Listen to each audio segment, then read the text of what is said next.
The bullet wasn't meant for him. It was meant for her. Former soldier Noah Grant threw himself in front of CEO Clara Sterling as gunfire shattered the night, realizing too late that protecting her would unravel everything he thought he knew about his daughter, his dead wife, and the conspiracy that connected them all. What started as a simple bodyguard job became a race against assassins, buried secrets, and a truth so dangerous it could destroy the only family he had left. Stay until the end to discover how a single father's desperate choice saved more than just one life. And comment your city below so I can see how far this story has traveled across the world. The coffee in Noah Grant's hand had gone cold 3 hours ago, but he kept holding it anyway, staring at the steam that had long since vanished into the cramped air of his studio apartment. Through the thin walls, he could hear Mrs. Chen next door arguing with her television again, the way she did every Tuesday morning when her game shows didn't go her way. The sound would have been irritating to anyone else, but to Noah, it was just another thread in the fabric of ordinary life, the kind of ordinary he'd fought for overseas, killed for, and somehow still couldn't quite figure out how to live. On the kitchen counter, beneath a stack of overdue bills that seemed to multiply like bacteria, sat a letter that had arrived yesterday. Lily's school. Final notice. Without payment of the remaining tuition, $5,347, his daughter would be withdrawn from the only place she'd found stability since her mother died. Noah set down the coffee cup with more force than he intended, the ceramic making a sharp crack against the formica. His hands were steady. Years of training had made sure of that. But inside his chest, something felt like it was slowly tearing apart. "Daddy?" He turned to find Lily standing in the doorway of her bedroom, clutching the stuffed rabbit she'd had since she was 3. At 8 years old, she was small for her age, with dark eyes that seemed to hold far more understanding than any child should possess. Her black hair, still messy from sleep, fell across her face in a way that made Noah's heart constrict with a love so fierce it sometimes frightened him. "Hey, sweetheart," he said, forcing his voice into something that sounded like normalcy. "You're up early." "I had another dream," Lily said softly, patting across the worn linoleum in her bare feet. "About the lady again." Noah felt his stomach tighten. For the past 6 months, Lily had been drawing the same woman over and over. Tall, with long dark hair and eyes that looked sad even when she smiled. Dr. Patterson, the child psychologist the VA had recommended, said it was normal for children who'd lost a parent to create imaginary figures. Projection, she'd called it, a coping mechanism. But something about the consistency of Lily's drawings had always unsettled Noah. Every detail was identical.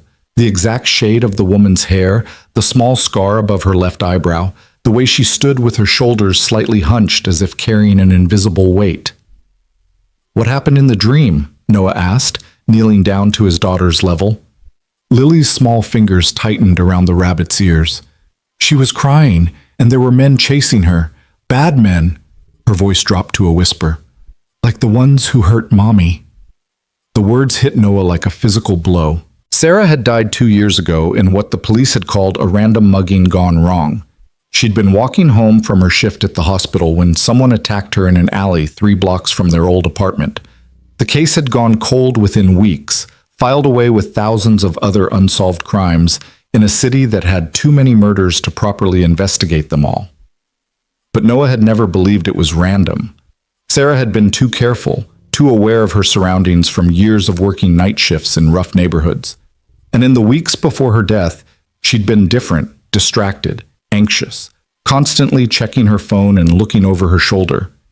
When he'd asked her about it, she'd kissed his forehead and told him she was just tired, that everything was fine. 2 days later, she was dead. "Hey," Noah said gently, pulling Lily into a hug. "Mommy's accident wasn't because of bad men. It was just a terrible thing that happened. And the lady in your dreams, she's not real, remember? She's just your imagination." Lily pulled back, her dark eyes searching his face with an intensity that made him uncomfortable. "But what if she is real, Daddy? What if she needs our help?" Before Noah could respond, his phone buzzed on the counter. He glanced at the screen and felt his pulse quicken. The message was from Marcus Webb, an old Army buddy who'd transitioned into private security after their discharge. "Got something for you." "Good money," Are you available for a call? Noah looked back at Lily, at the bills on the counter, at the letter from the school that represented the difference between his daughter's future and her absence from the one place where she seemed happy. He typed back a single word. Yes. 20 minutes later, after dropping Lily off at Mrs. Chen's apartment with a promise to pick her up by noon, Noah sat in his car in the parking lot of a coffee shop 3 miles away, his phone pressed to his ear. It's a 2-week gig, Marcus said, his voice carrying that same command-level clarity it had possessed when he'd been Noah's squad leader in Kandahar. Personal protection detail for a tech CEO. She's got some big product launch coming up, and her security team is worried about aggressive paparazzi and potential corporate espionage. They want someone with military experience who can think tactically. You interested? What's the pay? Noah asked, though he already knew he'd take the job regardless of the number.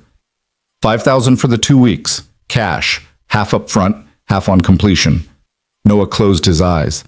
It was exactly what he needed. I'm in. Good. Client wants to meet you today. 2 o'clock at Sterling Technologies headquarters downtown. Ask for Clara Sterling. And Noah?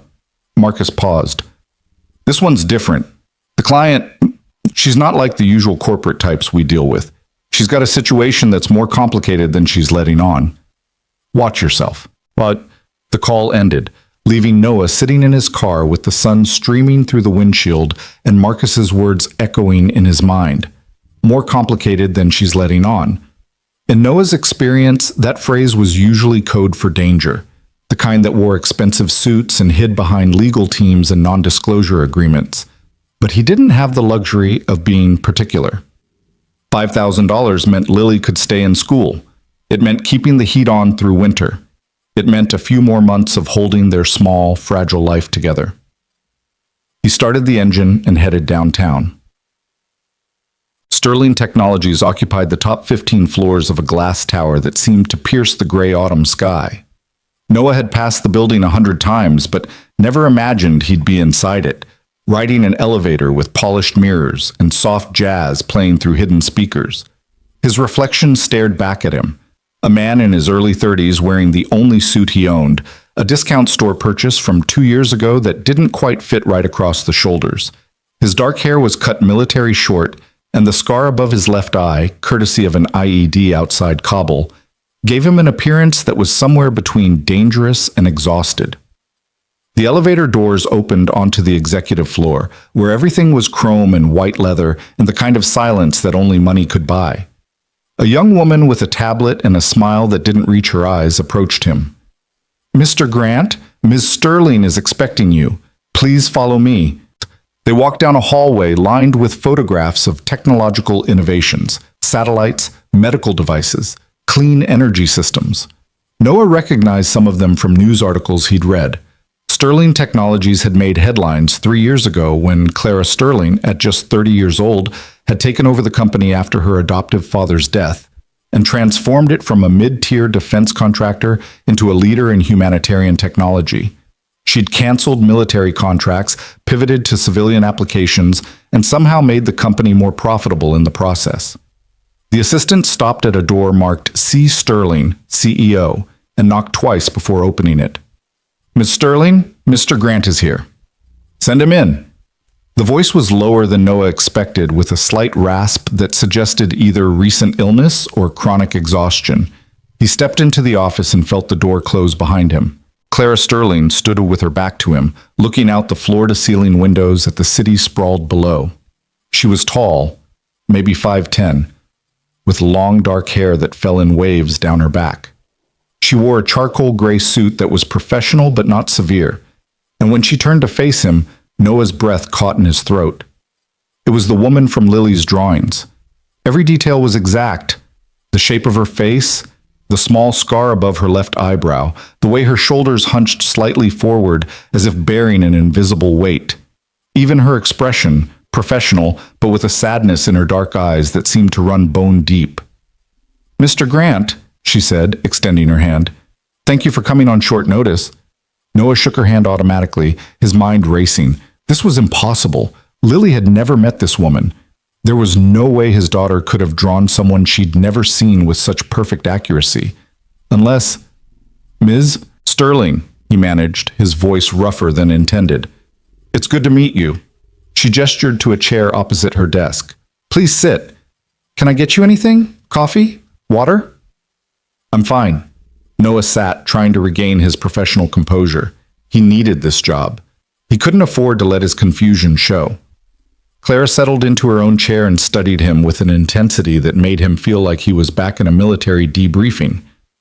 Marcus Webb speaks very highly of you. He says you're one of the best soldiers he ever served with. Marcus is generous with his compliments. He said you saved his life twice. Once in Kandahar, once in Mosul. She leaned forward slightly. He also said you're a single father raising a young daughter and that you're trustworthy. Those qualities matter to me more than combat experience. Noah nodded slowly. I appreciate the opportunity, Ms. Sterling, but I have to ask, why me? You could hire any security firm in the city. Why bring in someone like me for what Marcus described as a paparazzi problem? Clara's expression shifted, something flickering behind her eyes that might have been fear.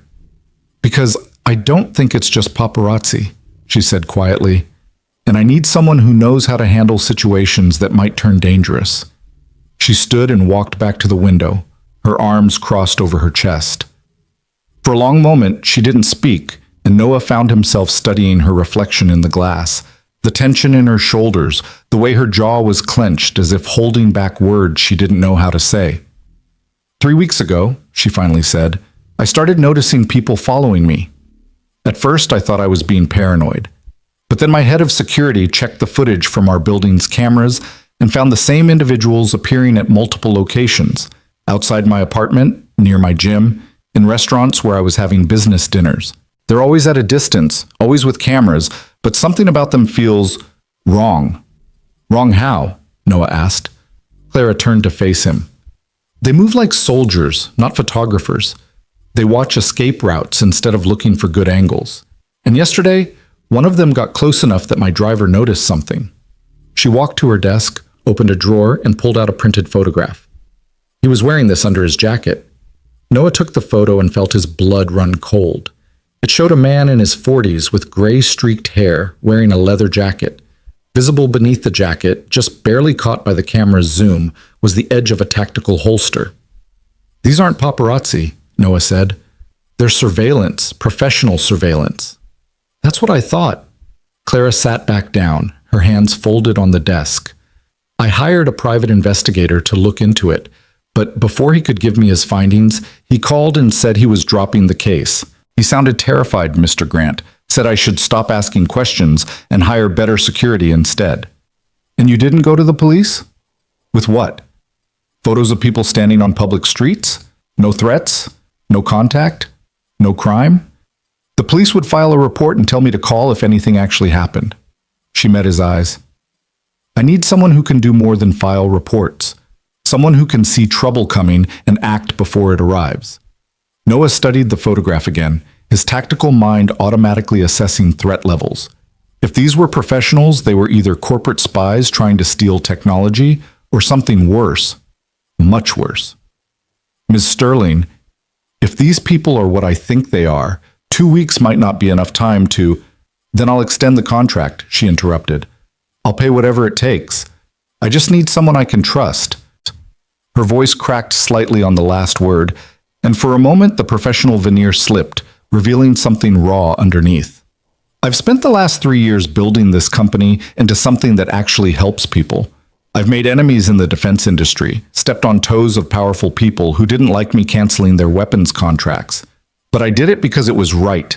And now someone is watching me, tracking me, and I don't know why or when they're going to make their move. Noah looked at her, really looked at her, and saw not just the CEO of a billion-dollar company, but a woman who was genuinely afraid. And underneath that fear was something else, something familiar that he couldn't quite place. I'll take the job, he said, but I need full disclosure. If there's anything else you're not telling me, anything that might explain why you're being targeted, I need to know now. Clara hesitated, her fingers drumming once against the desk. There is one more thing, she said slowly, but it's personal, and I don't know if it's connected. Tell me anyway. She stood and walked to a small safe hidden behind a painting on the wall. After entering a code, she removed a manila folder and brought it back to the desk. Inside were several documents, DNA test results, adoption records, and what looked like newspaper clippings. 6 months ago, Clara began, her voice carefully controlled, I decided to take one of those consumer DNA tests. Just curiosity, really. I was adopted as an infant, and I'd always wondered about my biological family. She pulled out the DNA results. I got a match, a close relative, second degree, either a niece, nephew, or grandparent. Noah's stomach dropped as Clara pulled out a photograph and slid it across the desk. It was Lily. Not just someone who looked like Lily. It was his daughter's face staring back at him from a school photo that he recognized because he'd taken it himself 6 months ago. The photo that Lily's school had used for their directory. Her name is Lily Grant, Clara said softly. 8 years old. Lives at 412 Oak Street, apartment 3B. Father is Noah Grant, former Army Ranger, currently working part-time security jobs. Mother was Sarah Grant, died 2 years ago under circumstances that were ruled a random mugging but never solved. Noah felt like he'd been punched in the chest. How did you... I'm a tech CEO, Mr. Grant. I have resources. Clara's expression was pained. When the DNA test gave me that match, I hired investigators to find out who she was. I learned everything about her, about you, about your wife's death. She paused. I was going to reach out months ago, but I didn't know how. What do you say to a child who doesn't know you exist? How do you explain that you're her aunt? The word hung in the air between them like a bomb waiting to detonate. That's impossible, Noah said, his voice hollow. Sarah never mentioned having a sister. She told me she was an only child, that her parents died when she was young. Sarah Sterling was an only child, Clara said. But Michael Sterling wasn't, my brother. She pulled out one of the newspaper clippings, an obituary from 8 years ago. He died in a car accident when I was 22, single vehicle collision on a mountain road. They ruled it an accident, but I never believed it. Michael was too careful a driver, and the night he died, he'd called me in a panic saying he'd discovered something at work that was going to change everything. He worked for Sterling Technologies back when it was still doing defense contracts. He was an engineer, but he'd started asking questions about where some of our technology was ending up. She pulled out another document, a birth certificate. 3 months after he died, a baby girl was born at St. Mary's Hospital. Mother's name listed as Sarah Sterling. No father listed. Sarah told the adoption agency she couldn't care for the child and gave her up for adoption. Clara's voice shook. That baby was adopted by the Grant family, you and Sarah. But here's what doesn't make sense. According to the records, Sarah Sterling died of complications from childbirth 2 days after the baby was born. But if Sarah Sterling was your wife and your wife just died 2 years ago, then either there were 2 Sarah Sterlings, Noah finished slowly, or someone falsified death records. Exactly. Clara leaned back in her chair. I've been trying to piece it together for months. The DNA doesn't lie. Lily is my brother's daughter. But everything else is a maze of contradictions and dead ends. Every time I try to dig deeper, I hit a wall. Records that should exist don't.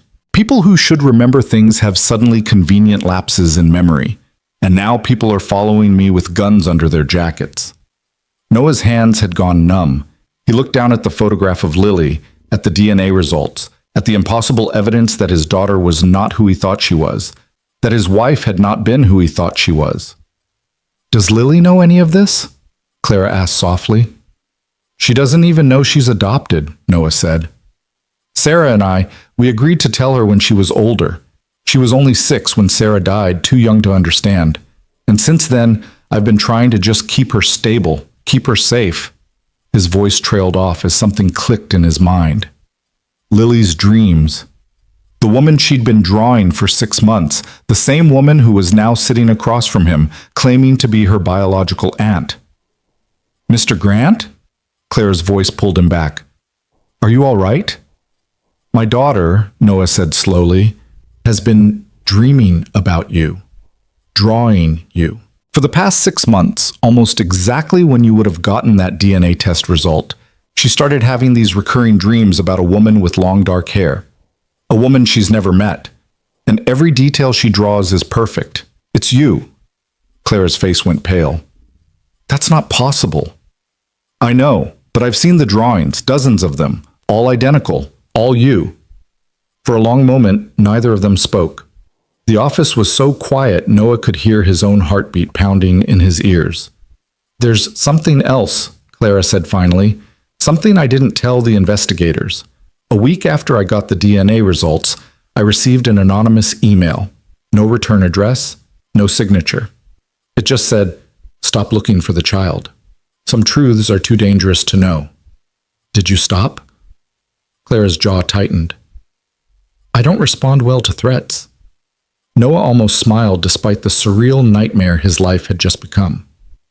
Me neither. So, stood and extended her hand again. Do we still have a deal, Mr. Grant? Knowing that protecting me might mean protecting your daughter too? That whatever I'm caught up in, she might already be part of it.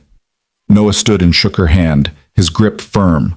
We have a deal, but on one condition. Name it. You don't contact Lily, not yet, not until we know what we're dealing with. His voice hardened. She's 8 years old, Ms. Sterling. She's been through enough trauma. I won't have her drawn into something that might put her in more danger. Clara nodded slowly. Agreed, but Mr. Grant, Noah, if she's already dreaming about me, she might already be drawn into it, whether we want her to be or not. The words settled over them like a shroud, heavy with implications neither wanted to examine too closely. When do I start? Noah asked. Now. I have a board meeting in an hour, then dinner with potential investors tonight at Marcello's downtown. My driver will pick me up at 7. I'd like you there for both. I'll need to make arrangements for my daughter. Already done. Clara pulled out a check and slid it across the desk. This is your advance, $2,500. Use whatever you need for childcare. And Noah? She met his eyes. Thank you. For not running when this turned out to be more complicated than a simple security job. Noah pocketed the check, his mind still reeling. Miss Sterling, in my experience, nothing is ever simple once guns get involved. Clara, she said, if we're going to do this, call me Clara. Clara. He nodded. I'll see you in an hour. As Noah left the office and headed back to the elevator, he pulled out his phone and looked at his background photo. Lily, grinning at the camera with chocolate ice cream on her nose, taken last summer at the park. She looked so innocent, so unaware of the truth buried beneath her life. Some truths are too dangerous to know. The anonymous email's words echoed in his mind as the elevator descended. He thought about Sarah's death, about her anxiety in the weeks before the attack, about the case that had gone cold so quickly it was almost as if someone had wanted it to disappear. And he thought about Lily's dreams, about the impossible accuracy of her drawings, about a child who somehow knew the face of a woman she'd never met. By the time Noah reached the ground floor, one thing had become crystalline clear. This job wasn't about protecting a CEO from overzealous photographers. It was about uncovering a conspiracy that had been hidden for 8 years, a conspiracy that had already claimed at least 2 lives, and his daughter was at the center of it. The board meeting was exactly as tedious as Noah expected, filled with corporate jargon and PowerPoint presentations about Q4 projections. He stood at the back of the conference room, watching Clara command the space with quiet authority, while his eyes constantly scanned for threats, exits, sightlines, people who seemed too interested or not interested enough. It was during a particularly boring discussion about supply chain optimization that Noah noticed the man. He was standing across the street, partially hidden by a bus stop shelter, with a camera equipped with a telephoto lens pointed directly at Sterling Technologies' conference room windows. But he wasn't taking pictures. The camera was stationary, focused, and the man kept glancing at his watch as if waiting for something specific to happen. Noah pulled out his phone and zoomed in, taking several photos of the surveillance operator. Military bearing, mid-40s, black tactical jacket. The same man from Clara's photograph. He was about to alert Clara when his phone buzzed with an incoming text from a blocked number. She's not the only one we're watching. Attached to the message was a photograph that made Noah's blood turn to ice. It was Lily, taken less than an hour ago, walking out of Mrs. Chen's apartment building, holding the old woman's hand. The angle suggested the photographer had been standing across the street, telephoto lens aimed directly at his daughter. A second message arrived. Whatever she's paying you isn't worth it. Walk away. Noah's hand tightened around his phone hard enough that the screen protector cracked. He looked up at Clara, who was still presenting to the board, completely unaware that everything had just changed. These weren't corporate spies or overzealous paparazzi. These were operators with resources, coordination, and no compunction about threatening a child to make their point. And somehow, impossibly, they knew about Lily's connection to Clara before Noah himself had known. The meeting ended 20 minutes later.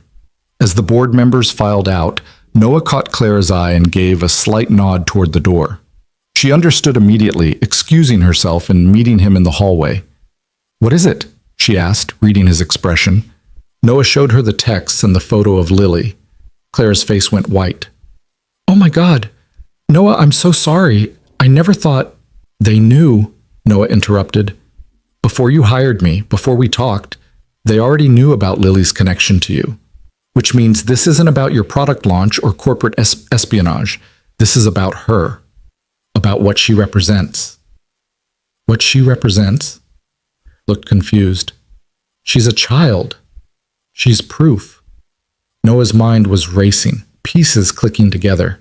If Lily is Michael Sterling's daughter, if her birth was covered up and her mother's death was falsified, then she's evidence of something someone went to extraordinary lengths to hide. And now that you found her, now that you've connected the dots, "We've made her a target," Clara finished, her voice hollow. "By trying to find the truth, I've put her in danger." "The danger was always there," Noah said. "We just didn't know it yet. But now they've shown their hand." He looked back at the conference room windows, where the man with the camera had vanished. "They're watching both of you, which means they're worried. People who feel secure don't send threatening messages. They act." "So what do we do?" Noah pulled out his phone and dialed Mrs. Chen. She answered on the second ring, her accented voice worried. "Noah? Is everything okay? Lily is being very quiet today, very nervous." "Mrs. Chen, I need you to do something for me," Noah said, keeping his voice calm despite the adrenaline flooding his system. "Take Lily to your sister's house in Brooklyn, right now. Don't pack, don't tell anyone where you're going, just take her and go. I'll call you in 2 hours with instructions." There was a pause. "Noah, you're scaring me." "I know, but I need you to trust me. Please." Okay, we go now." The line went dead. Noah turned back to Clara, who was watching him with an expression that mixed fear and determination. "We need to move fast," he said. "Whatever these people are planning, they're going to escalate now that they know we're not backing down. I need to know everything. Every detail about your brother's death, about the adoption, about what he was working on before he died, and I need access to Sterling Technologies' old personnel files, especially anyone who worked with Michael." Clara nodded. "My office. I have copies of everything I've gathered." They walked quickly back to Clara's office, Noah's hand instinctively hovering near his waistband where he used to carry his service weapon. He'd left military life behind, but the instincts remained, flooding back now with the familiar razor edge of combat alertness. Once inside with the door locked, Clara pulled out a file box from her safe. Inside were dozens of documents, Michael Sterling's personnel file, his published research papers, handwritten notes, photographs, and a leather journal with worn edges. "This was Michael's," Clara said, handing Noah the journal. "I found it in a storage unit he rented that no one knew about. I only discovered it 2 years ago when the rental company finally tracked me down after the fees went unpaid. It's mostly technical notes, but there are entries toward the end that suggest he was investigating something within Sterling Technologies." Noah flipped through the pages, scanning entries dated 8 years ago. Most of it was engineering specifications and calculations he couldn't follow, but certain passages were underlined. "Dad approved the Prometheus contract today. I told him it was a mistake, that the technology isn't ready for military application, but he won't listen. Says we need the revenue. But if this ends up where I think it will," followed the shipping manifest. 3 units diverted from the stated destination. No record of the diversion in official logs.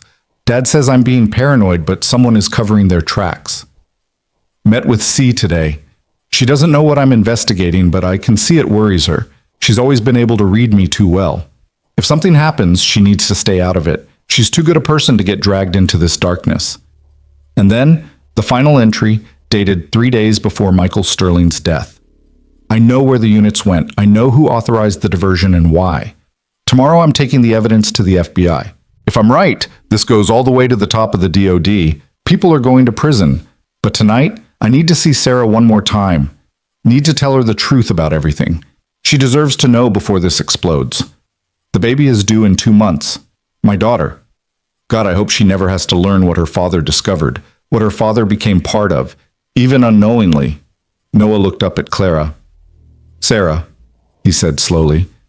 He writes about Sarah like she was someone significant, not just a girlfriend, but someone he trusted with dangerous information. I know, Clara said. I've read that entry 100 times. It's why I think Sarah Sterling, my sister-in-law, and your wife Sarah Grant might be the same person. That somehow she survived childbirth, went into hiding with the baby, and created a new identity. But why? Noah set down the journal. If she was in hiding, why risk adoption through official channels? Why not just disappear completely? Because she couldn't care for a baby alone while hiding from whoever killed Michael, Clara said.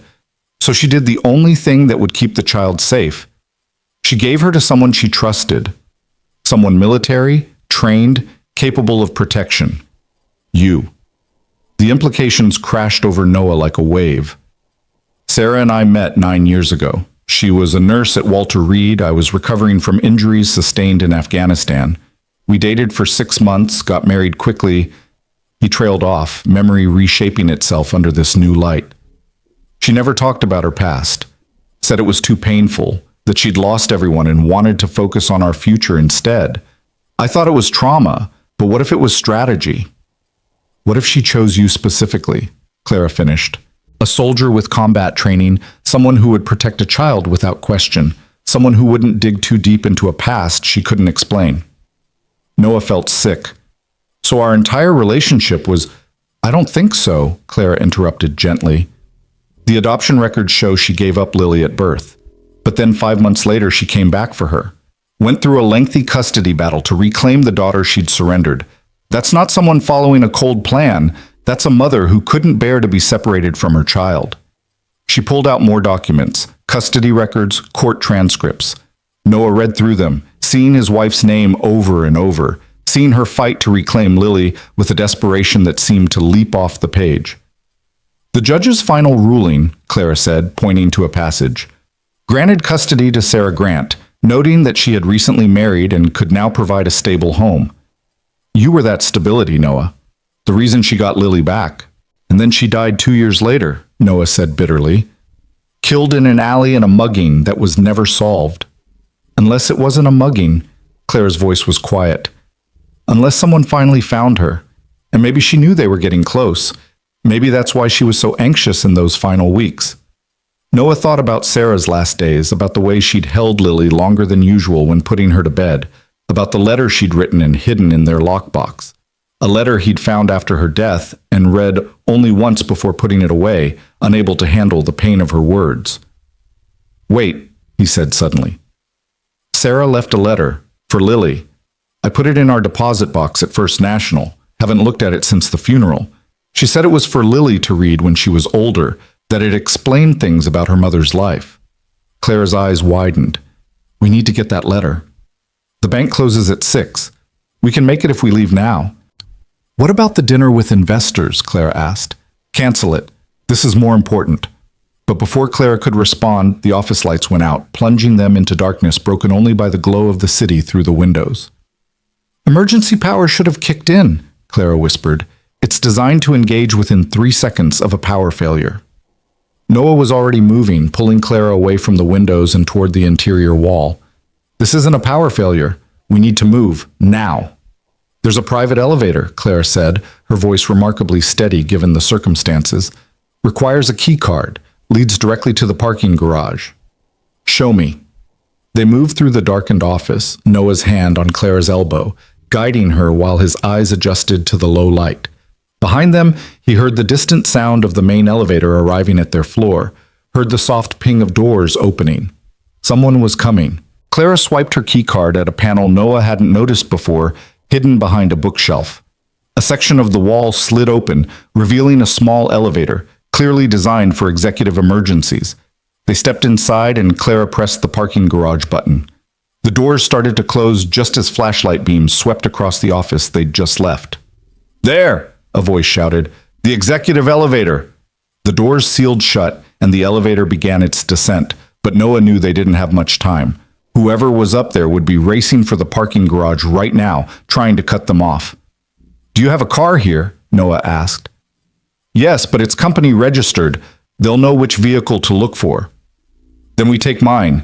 Level 3, near the west stairwell." The elevator reached the parking garage and the doors opened onto chaos. Alarms were blaring, emergency lights flashing, and security guards were trying to coordinate some kind of response to the building-wide power failure. In the confusion, Noah and Clara slipped out unnoticed, moving quickly between rows of parked cars. Noah's vehicle, a 10-year-old Honda Civic that had seen better days, sat exactly where he'd left it. They got in, Noah starting the engine while Clara crouched low in the passenger seat. "They're going to block the exits," Clara said. "Not all of them." Noah reversed out of the space and headed not for the main garage entrance, but for the delivery ramp on the building's north side, a route used by maintenance vehicles that most people forgot existed. Sure enough, as they approached the main exit, Noah could see 2 black SUVs positioned to block vehicles from leaving, but the delivery ramp was clear, probably because whoever had planned this hadn't expected their targets to know about it. They emerged onto a side street, Noah immediately turning away from the business district and toward the residential neighborhoods where they could lose themselves in traffic. "Where are we going?" Clara asked, finally sitting up once they'd put several blocks between themselves and Sterling Technologies. "Somewhere safe while we figure out our next move." Noah pulled out his phone and called Mrs. Chen again. "Are you at your sister's?" "Yes, just arrived. Lily is confused, asking for you." "Tell her I'm coming soon. Don't let anyone near that house." "Anyone." He hung up and looked at Clara. "We need to assume they have resources, police contacts, traffic camera access, maybe even federal agency cooperation. We can't use credit cards, can't go anywhere associated with either of us." "I have cash," Clara said. "About $1,000 in my purse. It's not much, but it's enough." Noah took a corner hard, checking his mirrors for pursuit. "There's a motel out near the airport. Cheap, accepts cash, doesn't ask questions.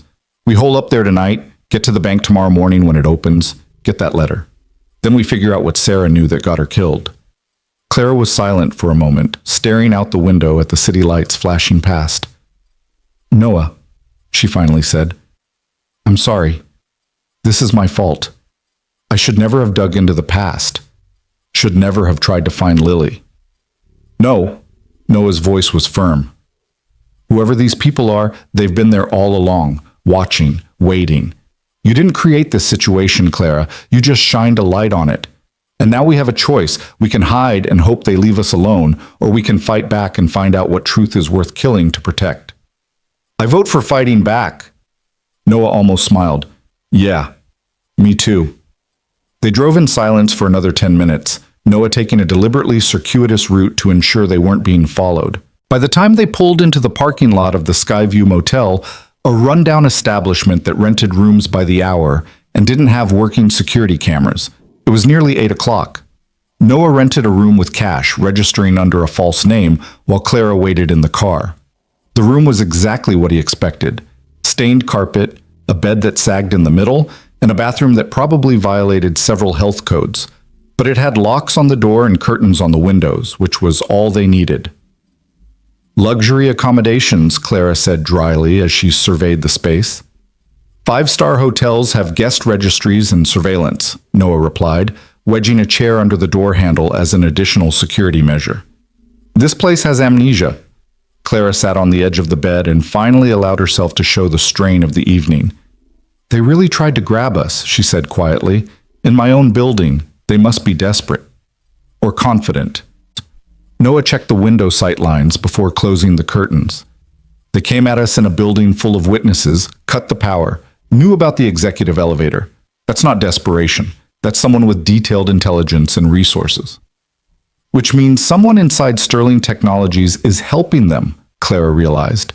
"Someone with access to building schematics, security protocols, executive schedules. How many people know about your investigation into Michael's death?" Just my head of security, and he's been with the company for 20 years, worked with my father. Clara paused. But there are others who might have guessed. Board members who knew Michael, who remember when he died. Employees who worked with him on the Prometheus project.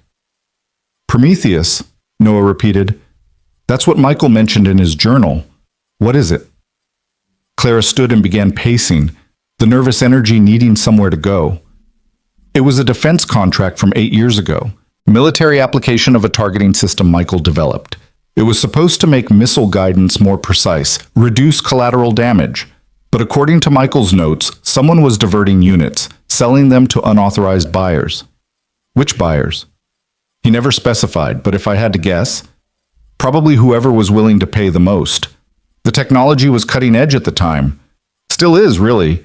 In the wrong hands, it could make unsophisticated weapons far more deadly. Noah felt a chill run down his spine. How many units were diverted? Michael's notes mentioned 3, but if the operation continued after his death, Clara trailed off, the implications too dark to voice. We need that letter, Noah said. Whatever Sarah knew, whatever she was protecting, it's in that letter. I can feel it. And if the people after us know about the letter too, if they're waiting for us at the bank, then we'll be ready for them. Noah pulled out his phone and started making calls. I have friends, people I served with who owe me favors. If there's going to be a confrontation, I want backup. He spent the next hour coordinating with Marcus and 2 other ex-military contacts, explaining the situation in broad strokes and arranging for support at the bank the next morning. By the time he finished, it was after 10 p.m., and Clara had fallen asleep sitting up against the headboard, exhaustion finally overwhelming adrenaline. Noah grabbed the spare blanket from the closet and draped it over her shoulders, careful not to wake her. In sleep, she looked younger, more vulnerable, and he could see traces of Lily in her features, the shape of her eyes, the line of her jaw. Family.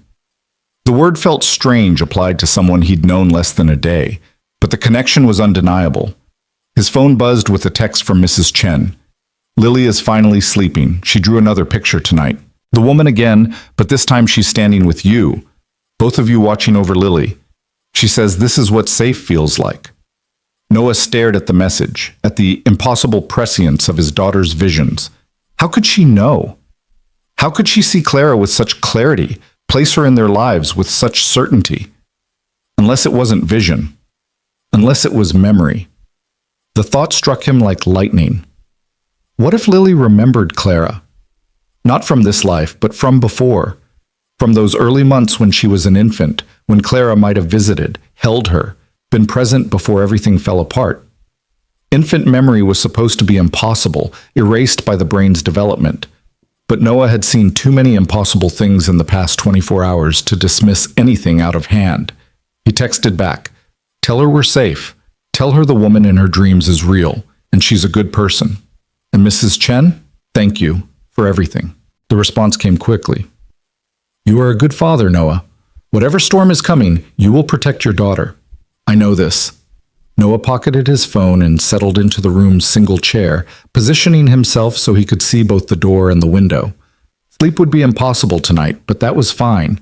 He'd gone longer without rest during his military years. His body knew how to function on adrenaline and vigilance. Across the room, Clara stirred in her sleep, murmuring something incomprehensible. Noah watched her for a moment, this stranger who'd become an ally in the span of hours. This woman whose genetic connection to Lily made her family whether they'd planned it or not. Some truths are too dangerous to know, the anonymous email had warned. But some truths, Noah thought, were too dangerous to ignore. Tomorrow, they would get Sarah's letter. Tomorrow, they would start unraveling the conspiracy that had shaped 8 years of lies, death, and hidden connections. Tomorrow, they would move from defense to offense. But tonight, in this rundown motel room that smelled of cigarettes and desperation, they would rest. Because in Noah's experience, the calm before the battle was as important as the battle itself. And the battle, he knew with absolute certainty, was coming. Outside, a car pulled into the motel parking lot, its headlights sweeping across the curtained window before cutting out.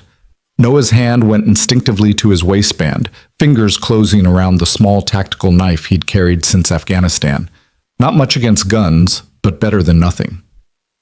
The car door opened and closed. Footsteps approached, then passed their room, continuing to a unit 3 doors down. A prostitute and her client, negotiating terms in hushed voices. Noah exhaled slowly, forcing his muscles to relax. He was seeing threats everywhere now, shadows turning into enemies in his peripheral vision.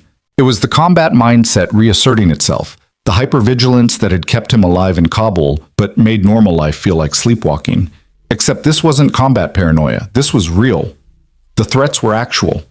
And somewhere out there in the city's darkness, people with resources and ruthlessness were planning their next move. Noah checked his phone one more time. 12:47 a.m. In 6 hours, the bank would open. In 7 hours, they'd have Sarah's letter and whatever secrets it contained. He settled deeper into the chair and closed his eyes, not sleeping but resting, his mind running through tactical scenarios while his body recovered from the day's stresses. Somewhere in the distance, sirens wailed, police or ambulance, it was impossible to tell. The sound of a city that never truly slept, where violence and tragedy played out in endless rotation while most people dreamed peacefully, unaware of the darkness at the edges of their comfortable lives. Noah had spent his entire adult life standing at those edges, facing the darkness so others didn't have to. He'd done it in deserts overseas, and he'd continued doing it in different forms after returning home. But this time, the darkness wasn't in some foreign land. It was here, woven into the fabric of his own life, touching the person he loved most in the world. This time, it was personal. And this time, Noah Grant thought as his hand tightened around the knife's handle, the darkness was going to lose. Dawn broke gray and cold over the city, filtering through the motel room's thin curtains like a reluctant promise. Noah hadn't slept, but his body felt ready. Combat-trained muscles knew how to draw energy from anticipation instead of rest. Across the room, Clara was still curled under the blanket, her breathing deep and even. He let her sleep another 20 minutes before gently touching her shoulder. "Clara, time to move." She woke instantly, eyes snapping open with the clarity of someone accustomed to high-pressure decisions. No grogginess, no confusion, just immediate alertness. "What time is it?" 6:30. Bank opens at 8. "We need to get there early, scout the location, make sure we're not walking into an ambush." Clara sat up, running fingers through her tangled hair. "Do you really think they'll be waiting for us?" "I think they've been ahead of us at every turn so far. The building lockdown, knowing about Lily, having detailed intelligence on your security protocols. Someone's feeding them information, which means they might know about the letter too." Noah moved to the window, peering through a gap in the curtains at the parking lot below. A few cars, all empty. No obvious surveillance. "We assume they know everything and plan accordingly." "Paranoia is a survival strategy," Clara said, standing and stretching. Her suit was wrinkled, makeup smudged, but her voice carried steady determination. "I can work with that." They left the motel separately, Clara first while Noah watched for tails, then Noah 5 minutes later after confirming the area was clear. They met 3 blocks away at a 24-hour diner where Noah had arranged to meet Marcus. His old squad leader was already there, occupying a corner booth with clear sightlines to all entrances. Marcus Webb had put on maybe 15 pounds since discharge, but he still moved with the controlled precision of a soldier. His dark eyes assessed Clara in a single glance, not hostile, but thoroughly evaluating. "So this is the CEO worth going to war for," Marcus said as they slid into the booth. "Marcus Webb, Clara Sterling," Noah made the introduction quickly. "Situation update?" Marcus pulled out a tablet and tapped the screen, bringing up a satellite view of the bank and surrounding area. "First National, downtown branch, 3 entrances, main lobby, employee entrance on the west side, parking garage underground. I've got Rodriguez positioned across the street in a coffee shop, Chen in a vehicle 2 blocks south. They'll maintain overwatch while you're inside." "What about police presence?" Claire asked. "Light. 1 patrol car makes rounds every 40 minutes. Next pass should be at 0820, so you'll want to be inside and clear before then." Marcus zoomed in on the bank's main entrance. Standard security, metal detectors, 2 guards, cameras. Nothing you can't handle if it stays routine. "And if it doesn't stay routine," Noah pressed, "then Rodriguez and Chen provide extraction while I run interference. We've got a safe house lined up in Red Hook, completely off the books. You get into trouble, you head there and we regroup." Marcus looked at Clara. No offense, Ms. Sterling, but your face has been on magazine covers. You're recognizable. Going into a public bank is high risk. Which is why I called ahead, Clara said, pulling out her phone and showing them an email. I contacted the branch manager last night, explained I needed to access my deposit box before normal business hours due to a family emergency. He agreed to open early for me at 7:45. We'll be in and out before the main doors unlock. Marcus raised an eyebrow, impressed. Smart. Limits witnesses and exposure time. I didn't build a billion-dollar company by being stupid, Mr. Webb, Clara replied with a slight smile. Marcus, and yeah, I can see that. He slid the tablet across to Noah. Route maps, fallback positions, and emergency contacts are all loaded. You've got my number on speed dial. Anything feels wrong, you call it, and we move. Noah studied the maps, committing every detail to memory. Alley access points, traffic patterns, potential choke points. His mind automatically calculated angles of fire, cover positions, escape vectors. The tactical thinking he'd tried to leave behind in Afghanistan was flooding back with disturbing ease. They spent another 15 minutes reviewing contingencies before Marcus stood. Rodriguez and Chen are in position. I'll be mobile, circling the perimeter. You've got a 30-minute window from 0745 to 0815. After that, the bank fills with employees and customers, and extraction becomes exponentially harder. Understood, Noah said. Marcus paused, his hand on Noah's shoulder. Brother, I don't know what you've stumbled into, but it smells like black ops, the kind of thing that has government fingerprints all over it. You sure you want to keep pushing? Noah thought of Lily, of her drawings and dreams, of Sarah's death in an alley that had never made sense. I don't have a choice anymore. Everyone has a choice. But Marcus squeezed his shoulder and nodded. Just make sure you come back alive to your daughter. She's already lost one parent. After Marcus left, Noah and Clara sat in silence for a moment, nursing coffee that had gone lukewarm. The diner was nearly empty, just a truck driver at the counter and a homeless man sleeping in a back booth. The fluorescent lights hummed overhead, casting everything in harsh, clinical brightness. Noah, Clara said quietly, what Marcus said about government involvement, do you think he's right? Michael mentioned the Department of Defense in his journal. If he discovered military technology being diverted and took it to the FBI, that would have triggered an investigation at the highest levels. Noah traced patterns in the condensation on his water glass. But if the people involved were powerful enough, connected enough, they could have buried that investigation, eliminated witnesses, made problems disappear. Including Michael, Noah confirmed, and later, Sarah, anyone who knew the truth. Clara's jaw tightened. So we're not just dealing with criminals, we're dealing with people who have the authority and resources of the government behind them. Maybe, or maybe we're dealing with people who used to have that authority and are now operating outside it, using skills and connections from their official days. Noah met her eyes. Either way, they're dangerous, and they've already shown they're willing to kill. Then why haven't they killed us yet? Clara asked. They could have taken us in my office building, could have run us off the road last night. Why the warnings, the surveillance, the threats? It was a good question, and Noah had been turning it over in his mind all night. Because they don't know what we know. They're not sure if we've already made copies of evidence, stashed documents with lawyers, set up dead man switches. Killing us might trigger the very exposure they're trying to prevent. So they're trying to scare us off instead. For now, but patience has limits. Noah checked his watch. 7:30. We need to move. They left cash on the table and exited the diner, walking 3 blocks to where Noah had parked his car in a public garage. The morning streets were beginning to fill with commuters, people heading to jobs and lives that didn't involve conspiracy and danger. Noah envied them their normalcy. The drive to the bank took 12 minutes through awakening traffic. Noah parked 2 blocks away in a municipal lot, positioning the car nose out for quick escape. They walked the rest of the way, Noah's eyes constantly scanning for threats, while Clara maintained a calm, professional demeanor that gave away nothing.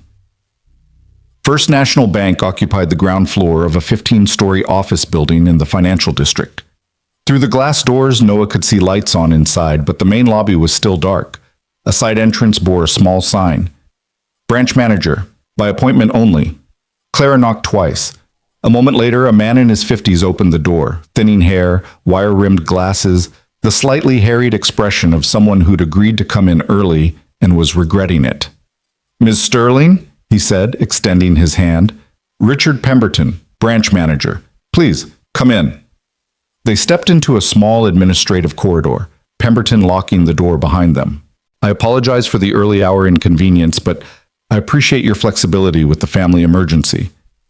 If you'll follow me to the vault area."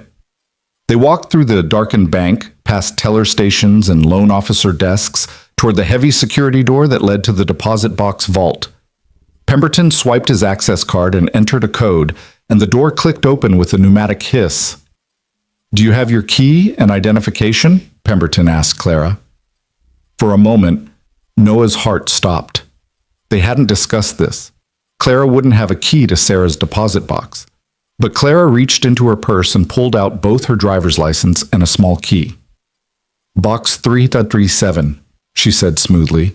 "It was registered under my sister-in-law's name, but after her death, ownership transferred to me as next of kin." Pemberton examined the documents, comparing signatures on his computer screen. Noah held his breath, but apparently Clara had done her homework. Whatever strings she'd pulled, whatever favors she'd called in, the paperwork was in order. "Everything appears correct," Pemberton said. "Right this way." The vault was a long room lined with deposit boxes in various sizes. Pemberton led them to box 337, a medium-sized unit about halfway down the left wall. He inserted his master key and stepped back. "Take all the time you need. I'll be at my desk. Just let yourselves out when you're finished. The interior door will unlock from the inside." Once they were alone, Clara inserted the key and turned it. The box slid out smoothly, and Noah lifted it from its slot. It was heavier than expected, containing more than just a letter. They carried the box to a small privacy booth at the end of the vault, a curtained alcove with a table and chair. Noah set the box down and opened it. Inside was an envelope addressed in Sarah's handwriting. "For Lily, when she's old enough to understand." But underneath the letter were other items: a flash drive, a small leather notebook, a photograph, and a burner phone still in its packaging. Noah reached for the letter first, his hands trembling slightly as he broke the seal. Sarah's handwriting covered 3 pages, the script growing shakier toward the end. "My darling Lily," it began. "If you're reading this, it means I'm gone, and your father has decided you're ready for the truth. I'm so sorry, baby girl. Sorry for the secrets, sorry for the lies, sorry for leaving you so soon.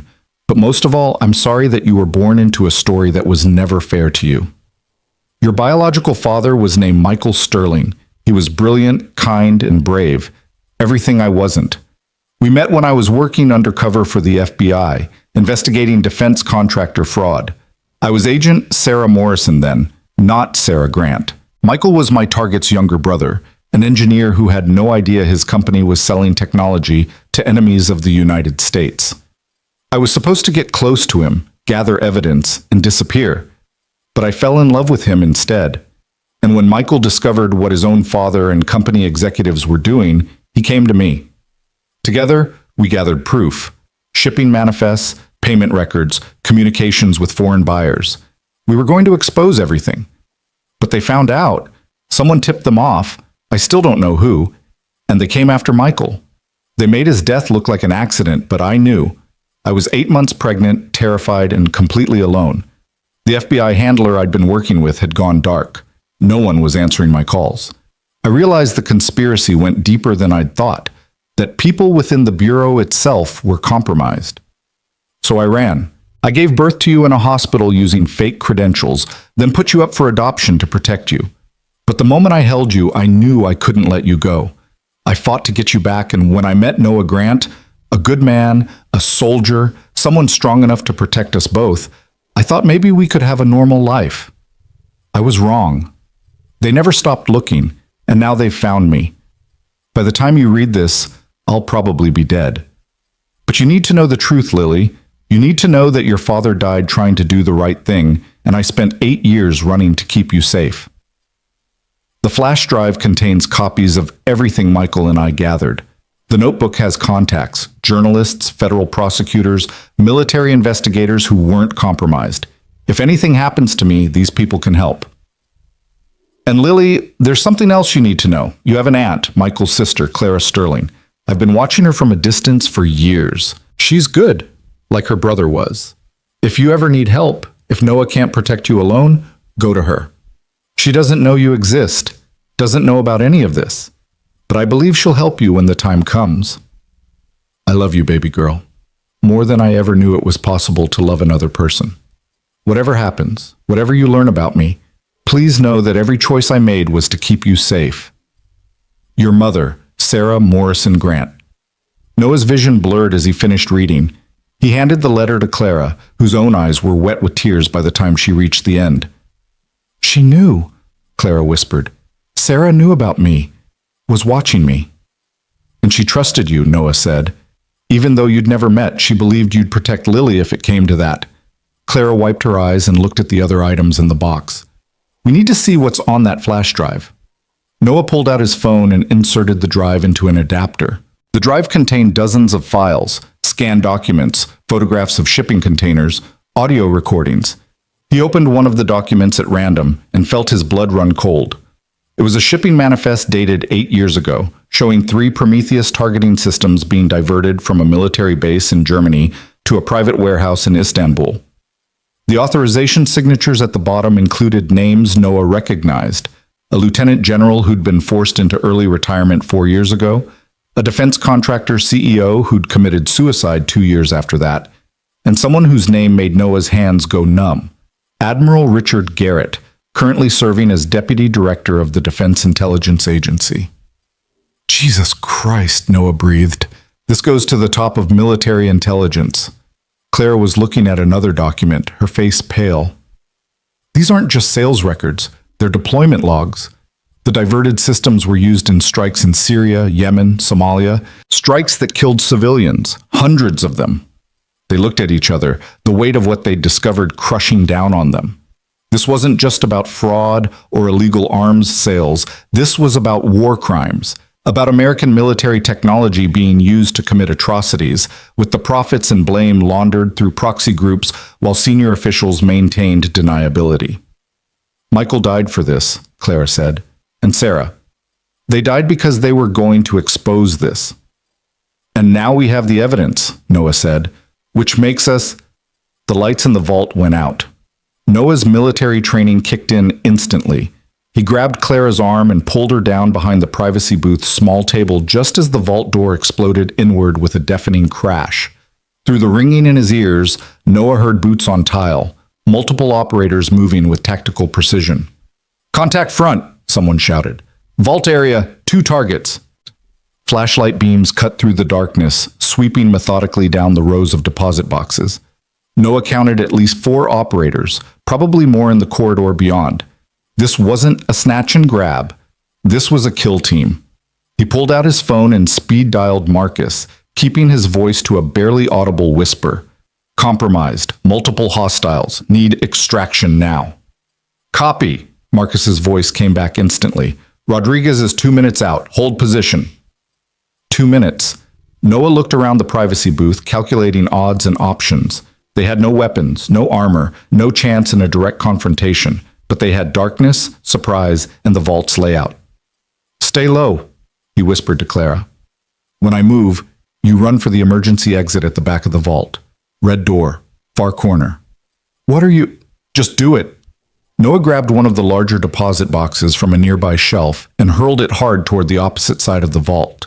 It crashed into the wall with a metallic clang, and immediately, all the flashlight beams swung toward the sound.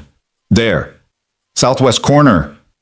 As the operators converged on the false contact, Noah shoved Clara toward the back wall. "Go! Now!" They sprinted through the darkness, Noah's hand on Clara's back, guiding her between the rows. Behind them, he heard shouts of confusion as the operators realized their mistake. "Contact moving! North wall!" Gunfire erupted, muzzle flashes strobing the vault like nightmare lightning. Bullets sparked off metal boxes and concrete walls. Noah felt something tug at his jacket, a round passing close enough to touch, and pushed Clara harder. The emergency exit was ahead, barely visible in the chaos. Clara slammed into it first, and the door burst open onto a concrete stairwell. They tumbled through as more bullets chewed into the doorframe behind them. The stairwell led up, not down. Noah realized they were heading into the office building above the bank rather than out to street level. Not ideal, but better than being trapped in the vault with professional killers. They took the stairs 3 at a time, Noah's lungs burning. Behind them, the vault door crashed open again, the operators in pursuit. Clara was in heels, slowing her down, and Noah made a split-second decision. He scooped her up, ignoring her startled gasp, and carried her up the remaining flights with strength born of desperation. They burst onto the 5th floor and into a maze of cubicles. The office was dark, empty this early in the morning. Noah set Clara down and they ran through the workspace, overturning chairs and trash cans behind them to slow pursuit. "Where are we going?" Clara gasped.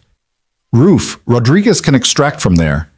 But as they reached the far stairwell, 3 more operators appeared from the floor above, cutting off their escape. Noah skidded to a halt, reversing direction with Clara in tow.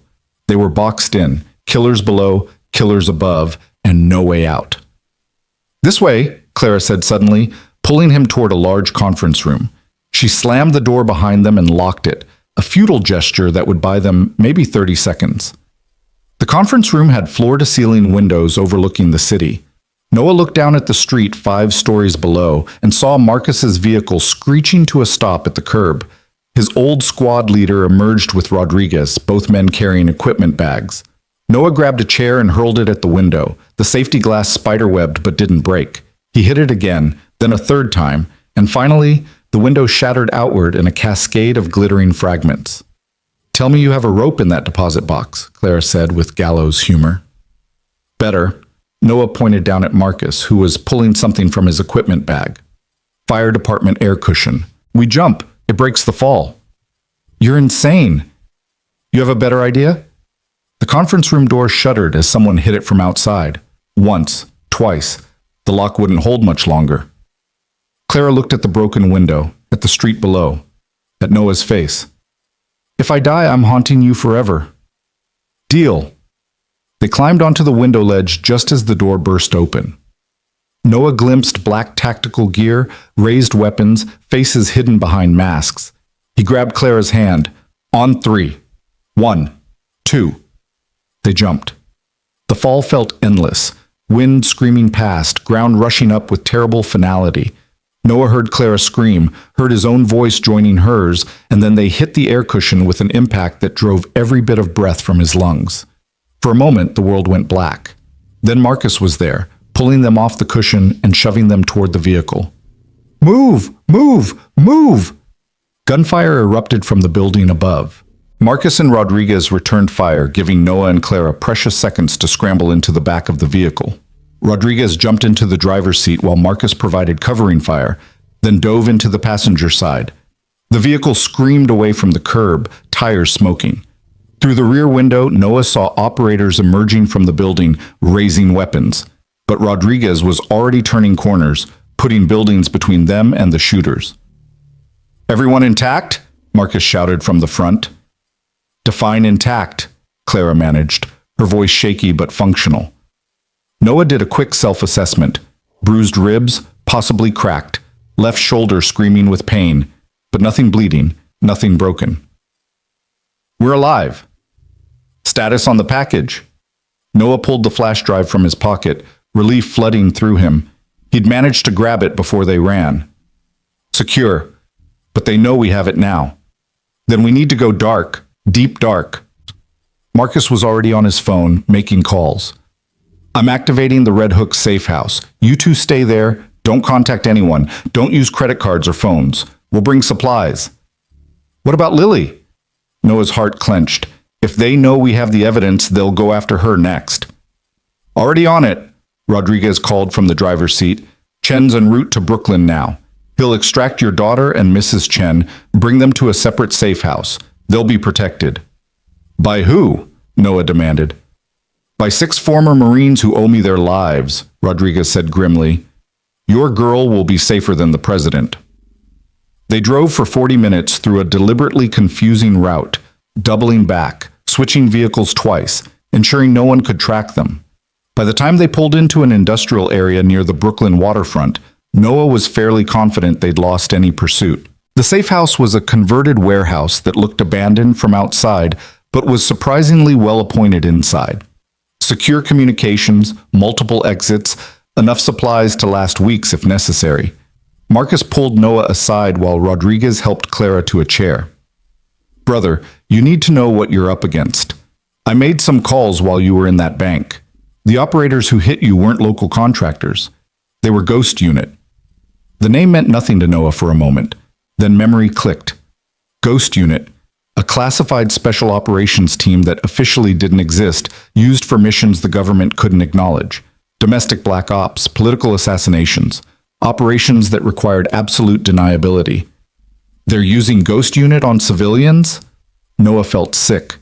That's illegal, Marcus. That's beyond illegal. Which tells you how badly they want that drive destroyed and you dead. Marcus gripped his shoulders. This isn't a fight you can win, Noah. These people have unlimited resources, no oversight, and the law doesn't apply to them. You need to consider taking Lily and running. New identities, new city, new life. Running didn't save Sarah, Noah said bitterly. She ran for 8 years and they still found her. Then what's your play?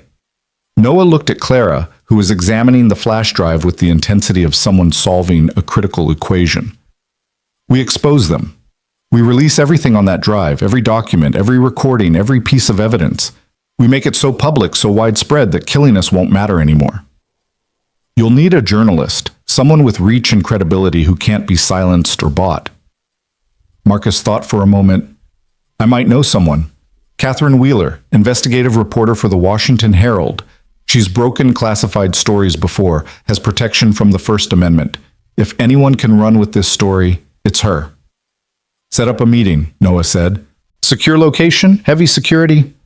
That'll take time, maybe 24 hours to arrange everything safely.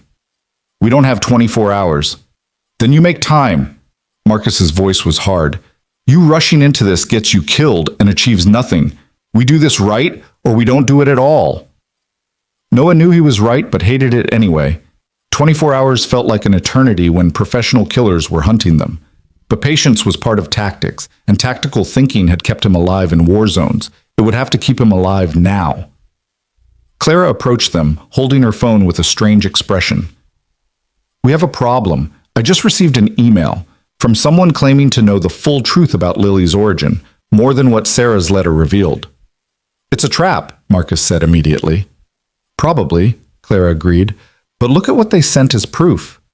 She showed them an attachment, a photograph of Michael Sterling, alive and smiling, standing next to Sarah Morrison. Both of them wore FBI credentials on lanyards around their necks. The photo was dated 9 years ago, months before Michael's supposed death. Sarah was FBI, Noah said. We knew that from the letter, but Michael? He wasn't just an engineer who discovered the conspiracy, Clara said, her voice tight. He was part of the investigation. He and Sarah were working together from the beginning. Which means his death might not have been what we thought, Noah realized. If he was FBI, there would have been resources, protocols, protective measures. He wouldn't have been easy to kill. The email contained a single line of text below the photograph. Michael Sterling is alive. Sarah Grant is alive. They're both in protective custody, and your daughter is the key to finding them.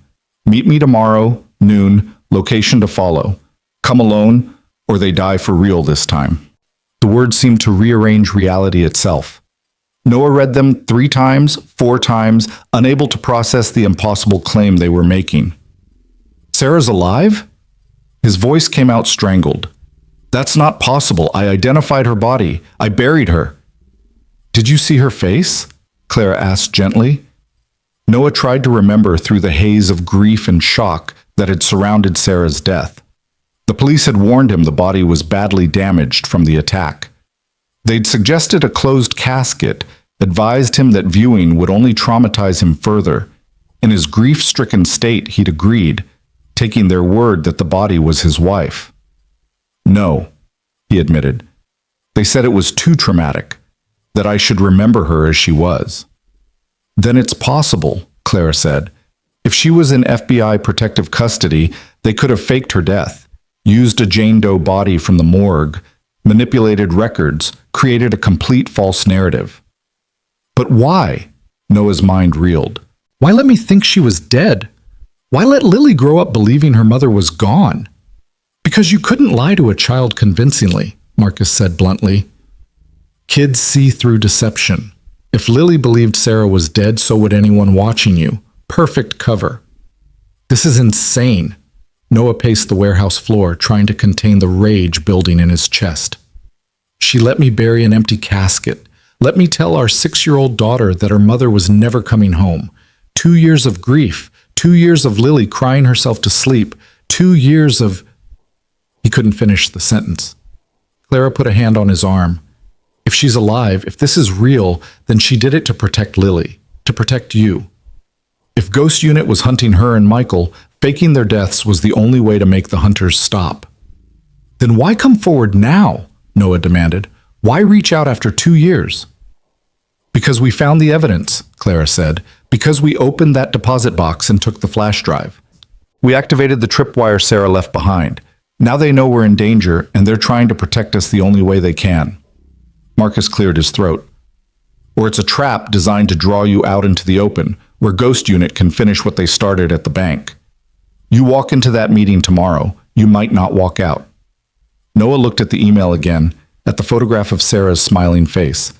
If there was even a chance she was alive, if Lily's mother had survived and was somewhere out there waiting, we have to go, he said quietly. We have to take the meeting. Brother, think about this.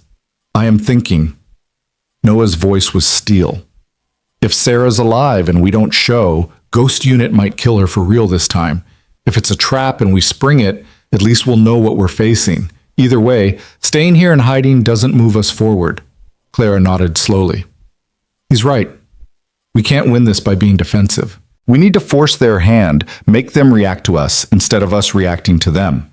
Marcus looked between them, frustration and resignation warring on his face. You're both going to get killed, and I'm going to have to explain to your daughter why her father ran headfirst into danger. No, Noah said.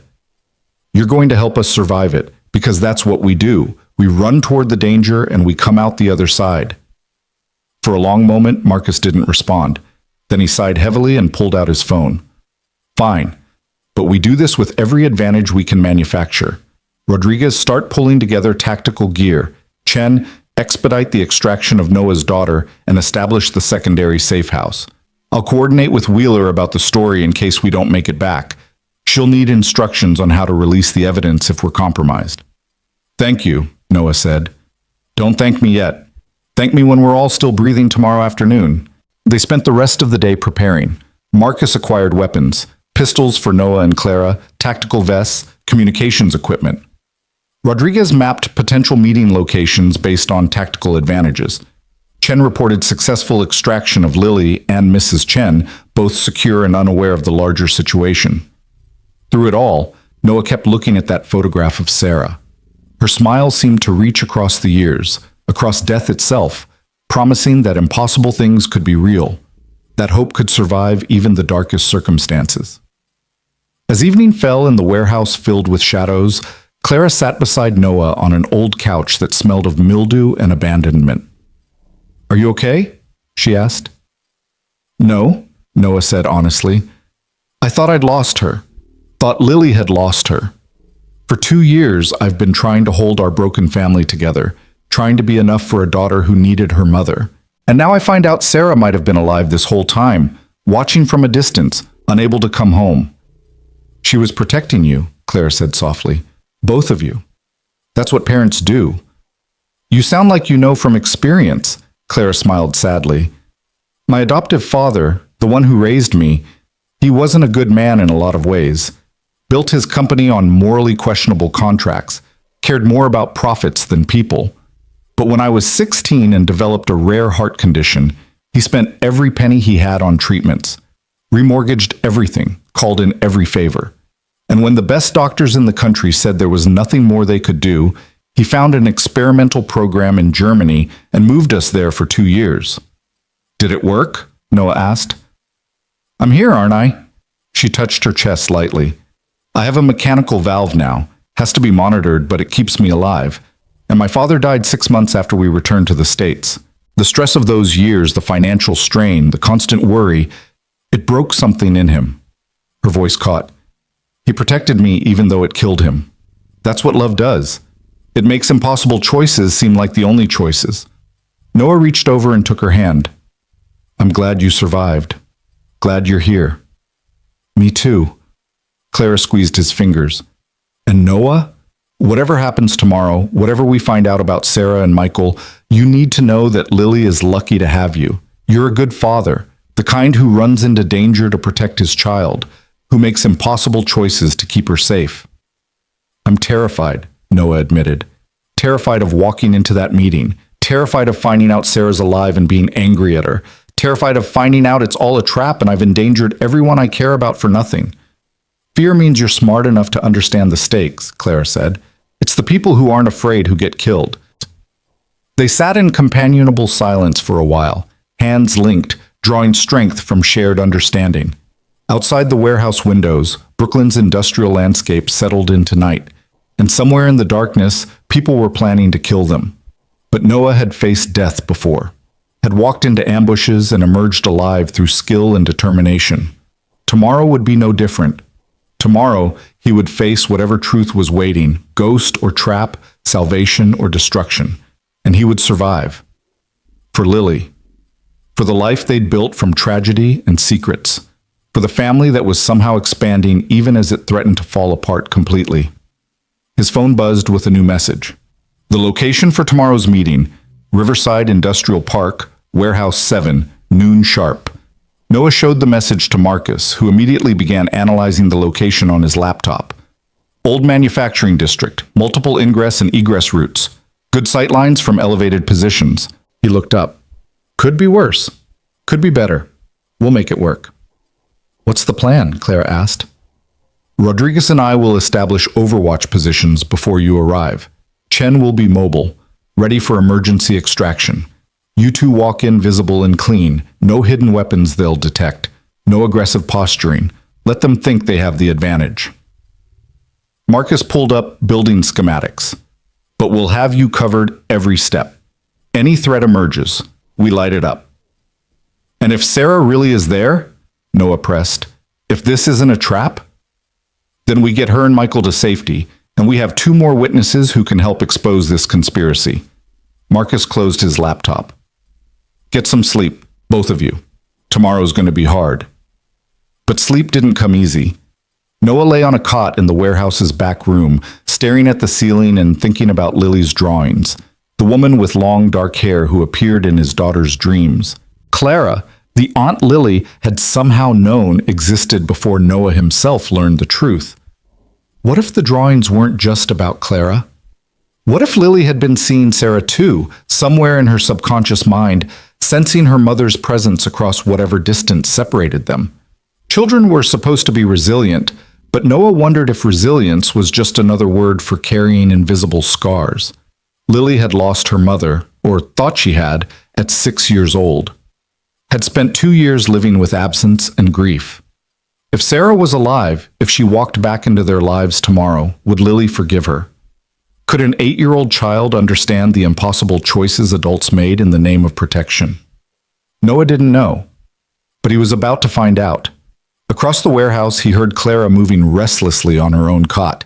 Neither of them was sleeping, both caught in the liminal space between one version of reality and whatever new truth tomorrow would bring. Noah? Clara's voice drifted through the darkness. Are you awake? Yeah. If they're alive, Sarah and Michael, and we get them back safely. What happens then? To us, I mean. To Lily's family. Noah considered the question carefully. I guess we figure it out together. All of us. Because whatever happens, you're Lily's aunt, your family now. That doesn't change. Thank you, Clara whispered. I've been alone for so long. Since my father died, since Michael disappeared, the idea of having family again, of being part of something, it means more than I can say. Get some sleep, Clara. Tomorrow we reclaim what was stolen from us. Tomorrow we fight back, she agreed.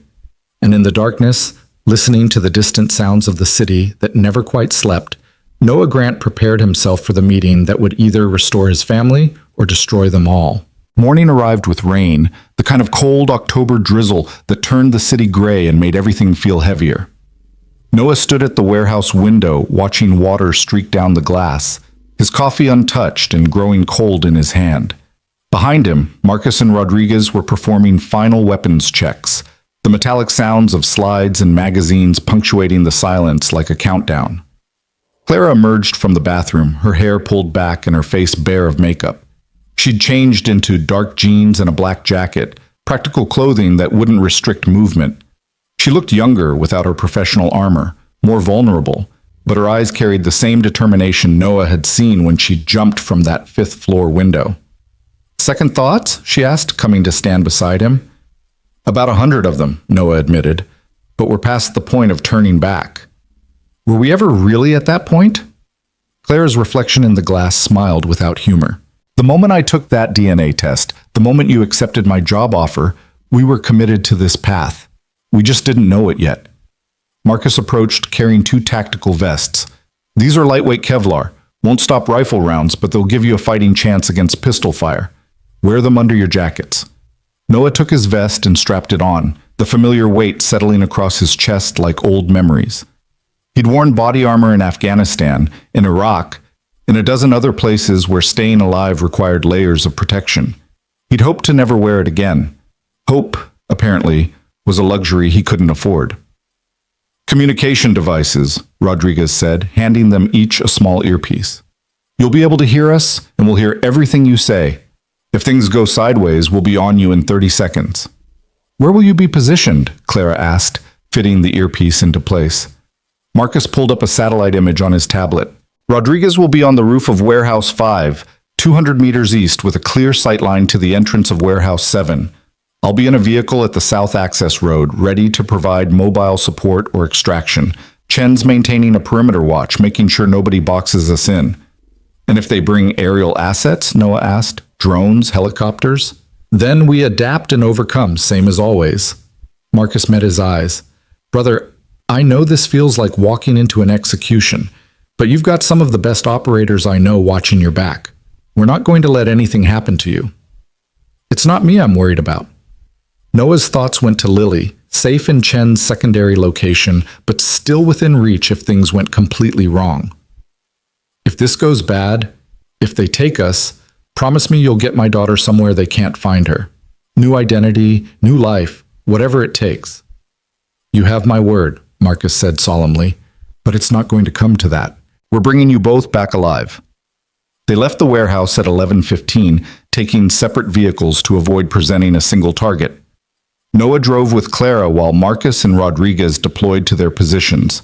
The rain had intensified, turning the industrial district into a maze of reflecting puddles and reduced visibility.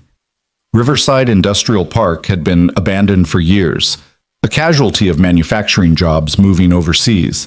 The warehouses stood like empty monuments to a previous economic era, their windows broken and walls covered in graffiti. Warehouse 7 sat at the complex's far end, partially collapsed, but still structurally sound enough to be dangerous. Noah parked 3 blocks away, and they walked the remaining distance, water soaking through their clothes. His hand kept drifting toward his waistband where he used to carry his service weapon, finding only empty space. They'd left the firearms behind. Walking into the meeting armed would be seen as aggression, would give whoever was waiting an excuse to shoot first and explain later. "Rodriguez is in position," Marcus's voice came through the earpiece. "I count no visible hostiles, but there are at least 3 vehicles parked in the warehouse's interior. Can't see inside from this angle." "Copy," Noah said quietly. "We're 2 minutes out." Clara's hand found his, squeezing once before letting go. They rounded the final corner and Warehouse 7 came into full view. The massive sliding door stood partially open, revealing darkness within. No guards visible, no obvious threats, just an opening that looked like a mouth waiting to swallow them. "Last chance to walk away," Noah said. "I didn't come this far to walk away now." Clara's voice was steady. "Let's find out what truth is waiting for us." They approached the entrance together, rain streaming down their faces. As they reached the threshold, a voice called out from the darkness within. Noah Grant and Clara Sterling. We've been expecting you. Please, come inside. Slowly. The voice was female, cultured, with the flat accent of someone who'd been trained to eliminate regional markers. Noah and Clara exchanged a glance, then stepped into the warehouse. The interior was larger than it appeared from outside. A vast, empty space broken by rusting machinery and support pillars. Lights had been set up in the center, illuminating a clear area where a woman stood waiting. She was in her 50s, with silver-streaked hair pulled into a severe bun, and eyes that assessed them with professional detachment. She wore a dark suit that screamed federal agent, and her posture suggested military training. But it was the two people standing behind her that made Noah's heart stop. Sarah stood there, alive and whole, looking exactly as she had 2 years ago. Same dark hair, same delicate features, same eyes that Noah had looked into on their wedding day and promised to love forever. She wore jeans and a sweater, civilian clothes, and her hands were clasped in front of her like she was physically restraining herself from moving. Beside her stood a man Noah recognized from photographs. Michael Sterling, Clara's supposedly dead brother. He was tall, lean, with the same dark eyes as his sister, and an expression that mixed guilt with determination. Noah! Sarah's voice broke on his name, tears streaming down her face. God, Noah, I'm so sorry! I'm so sorry! Noah felt like he'd been punched in the chest. Every emotion he'd buried for 2 years came roaring back. Grief, rage, love, betrayal, all of it crashing together into something too large to contain. You're alive, he managed, his voice hollow. You let me think you were dead. Let Lily think. He couldn't finish, couldn't push words past the tightness in his throat. It was the only way to protect you both, Sarah said desperately. If they thought I was dead, they'd stop hunting. They'd leave you and Lily alone. Well, that worked out great, Noah said bitterly, because they tried to kill us yesterday, sent a ghost unit team to a bank to murder us in broad daylight. So whatever protection you thought faking your death would provide, it failed. The woman in the suit stepped forward. Mr. Grant, Ms. Sterling, my name is Director Helen Cordova. I'm with the FBI's Counterintelligence Division.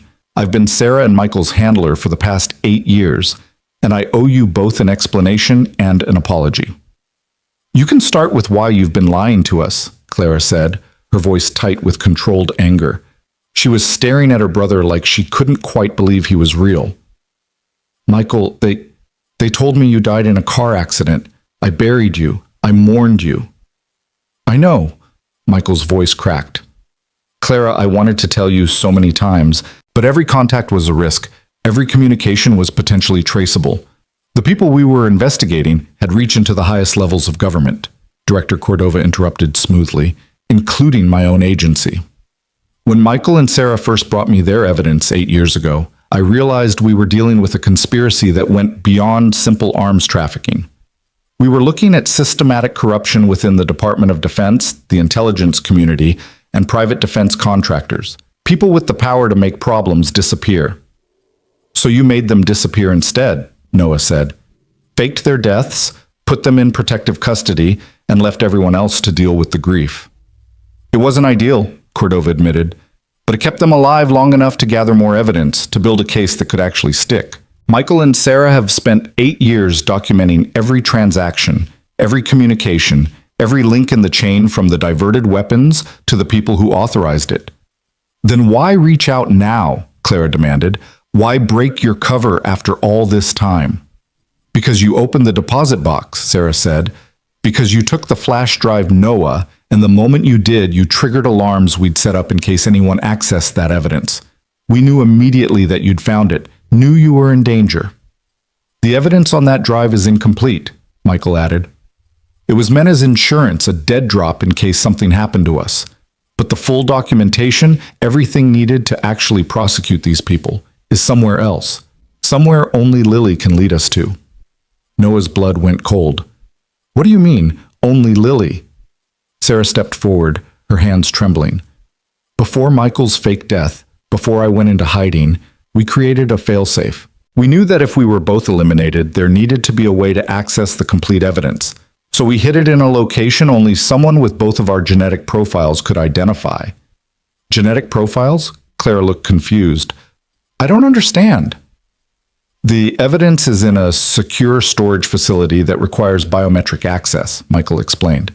Specifically, it requires DNA that matches both mine and Sarah's. Lily is the only person in the world who carries both of our genetic markers. She's the key to the lock we created. You're insane, Noah said flatly. You want to use my 8-year-old daughter to break into some facility? Put her in the middle of this nightmare? We don't have a choice, Director Cordova said. Yesterday's attack on you was orchestrated by Admiral Richard Garrett and his network. They know you have the incomplete evidence, know you're trying to expose them. They'll come after all of you, Noah, Clara, and yes, Lily, until they've eliminated every threat. The only way to protect her is to finish what we started. Release the full evidence, bring down everyone involved, remove the threat permanently. And if we say no, Clara asked, if we take Lily and run, disappear like you did? Then you'll spend the rest of your lives running, Sarah said quietly. And eventually they'll find you. They always do. Trust me, I know. Noah looked at Sarah, at the woman he'd loved and buried and grieved, and felt something inside him break and reform into something harder. Why should I trust you? You've done nothing but lie to me for our entire relationship. Was any of it real, Sarah? Did you ever actually love me, or was I just a convenient soldier to help protect your secret daughter? The pain that crossed Sarah's face looked genuine, but Noah was past trusting his ability to read her. It was real, she whispered. Every moment was real. I know it started as strategy, as choosing someone who could protect Lily, but Noah, I fell in love with you. The way you held her, the way you made her laugh, the way you never questioned my past or pushed me to be anything but who I was. You gave us both a home when we had nothing. Then you should have trusted me with the truth. I wanted to. God, I wanted to. Sarah's tears were flowing freely now. But the moment you knew, you became a target. The moment I shared that burden, I put you in danger. So I carried it alone, and I hated every second of it. That wasn't your choice to make, Noah said, but some of the anger was bleeding out of his voice, replaced by exhaustion and grief. Marcus's voice crackled in Noah's earpiece. Brother, we've got movement on the perimeter. Multiple vehicles approaching from the north and east. This meet is about to get complicated. Noah's tactical instincts kicked in immediately. Director Cordova, did you tell anyone about this meeting? Only my immediate team, she said, already reaching for a weapon under her jacket. Why? Because we've got incoming hostiles, Noah said. Multiple vehicles, coordinated approach. Someone knew we'd be here.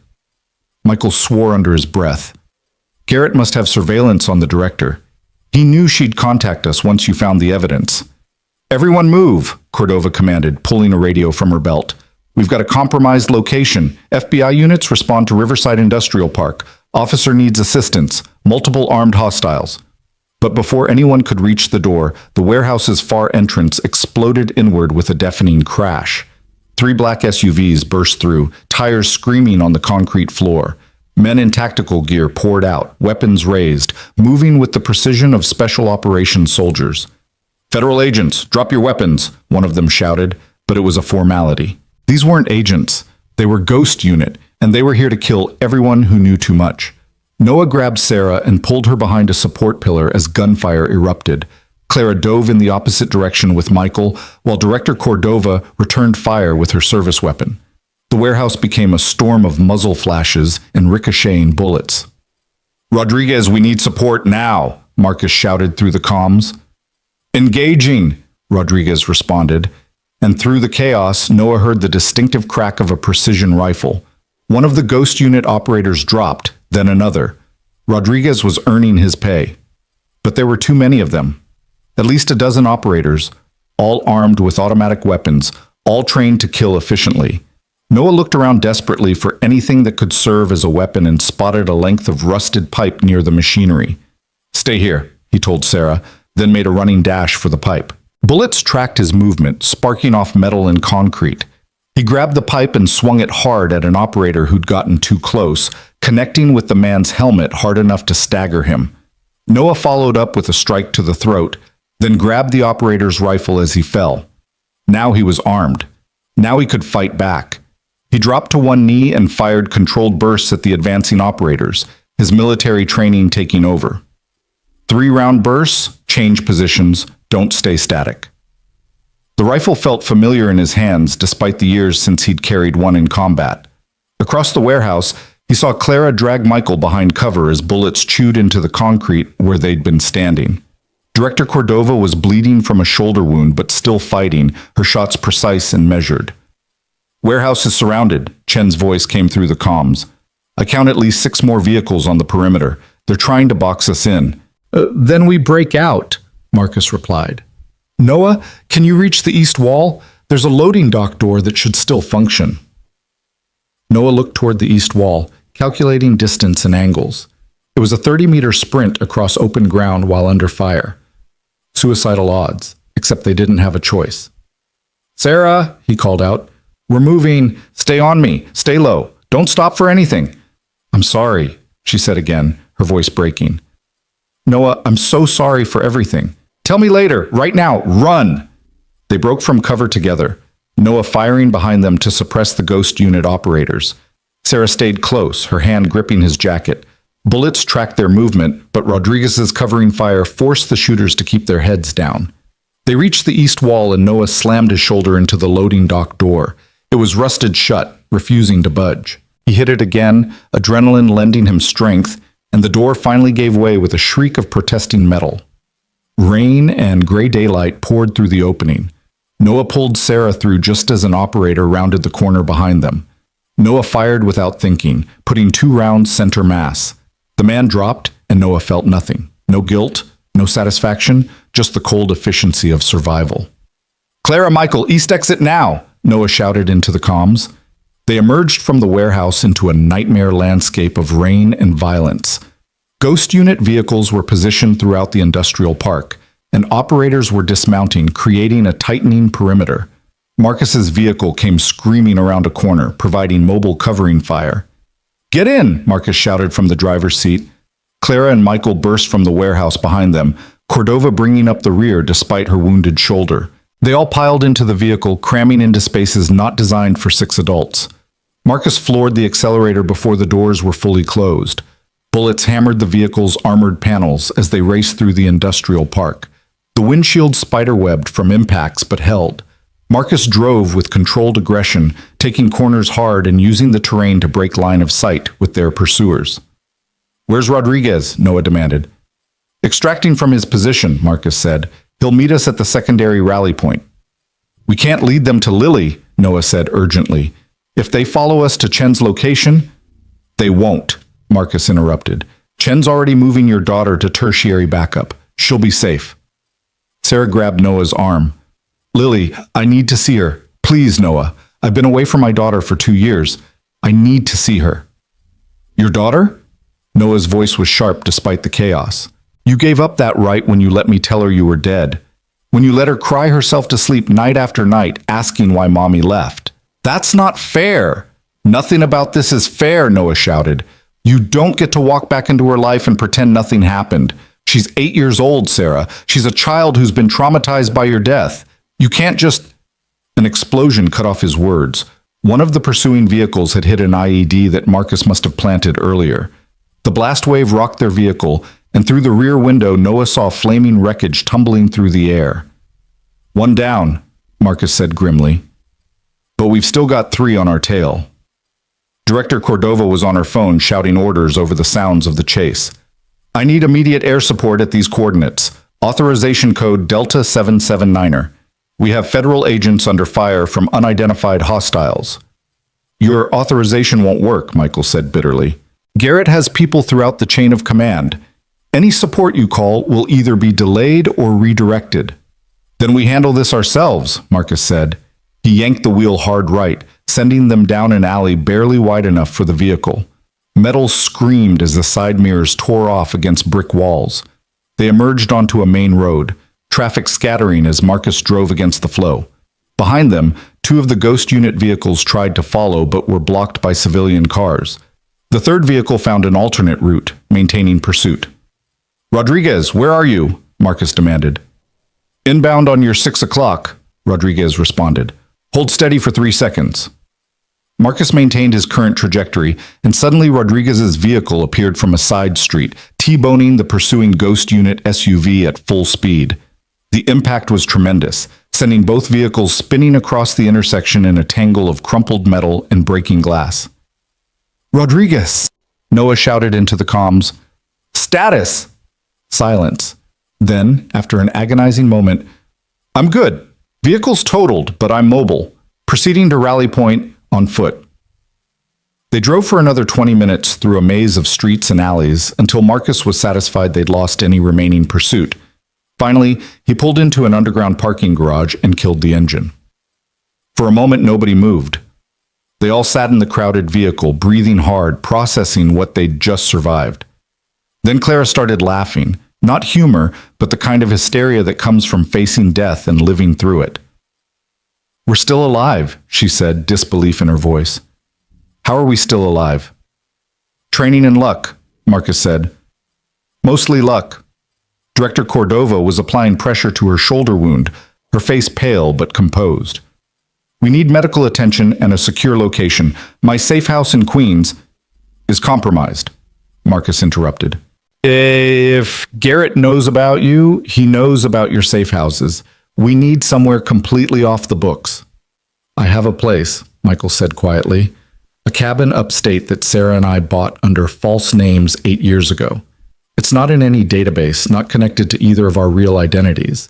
We can regroup there." "How far?" Noah asked. 3 hours, maybe less if we push it." Noah looked at Sarah at the desperation in her eyes and felt his anger warring with love and betrayal. "Fine, but we're not bringing Lily there until I know it's safe. Until I decide if I can trust you with our daughter." "She's my daughter too," Sarah said softly. "Then you should have been there for her," Noah replied and turned away before he could see the pain his words caused. They transferred to a different vehicle Marcus had stashed in the garage, a nondescript van with no identifying features. Rodriguez joined them 20 minutes later, bruised but functional. Chen confirmed via encrypted message that Lily and Mrs. Chen were secure at the tertiary location with 6 former Marines maintaining a defensive perimeter. The drive upstate was tense and quiet. Sarah kept trying to catch Noah's eye, but he couldn't look at her without feeling the weight of 2 years' worth of grief and anger. Beside her, Michael and Clara were having their own quiet conversation, siblings separated by death and deception trying to find their way back to each other. Director Cordova sat up front with Marcus, coordinating with her few trusted contacts within the FBI, trying to determine the extent of Garrett's reach and influence. From the fragments of conversation Noah overheard, the news wasn't good. Garrett had positioned his people throughout multiple agencies, creating a network that could suppress investigations and eliminate threats with frightening efficiency. They reached the cabin as the sun was setting, painting the forest in shades of amber and shadow. The structure was small but well-maintained, hidden at the end of a dirt road that wound through dense trees. Michael produced a key from a hiding place near the door, and they filed inside. The cabin's interior was rustic but comfortable. 2 bedrooms, a main living area with a fireplace, a kitchen stocked with canned goods and bottled water.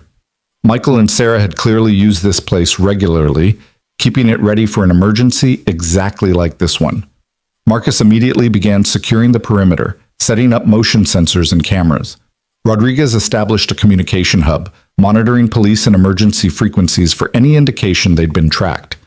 Chen sent an update that all remained quiet at Lily's location. Noah found himself standing at the cabin's rear window, looking out at the darkening forest and trying to process everything that had happened in the past 48 hours. His entire understanding of reality had been dismantled and rebuilt into something unrecognizable. His dead wife was alive. His daughter was the genetic key to evidence that could bring down powerful conspirators. And he was trapped in a cabin in the woods with the people who'd orchestrated years of deception. Sarah approached cautiously, maintaining distance like he was a wild animal that might bolt. "Can we talk?" she asked quietly. "I don't know what we have to say to each other." "Then let me talk and you listen." Sarah's voice carried a plea. "You have every right to hate me. I lied to you, manipulated you, let you believe I was dead. But Noah, you have to understand. I was trying to protect you and Lily. Every day I stayed dead was another day you both stayed alive. And how did that work out? Noah turned to face her. They found us anyway, Sarah. Your plan failed.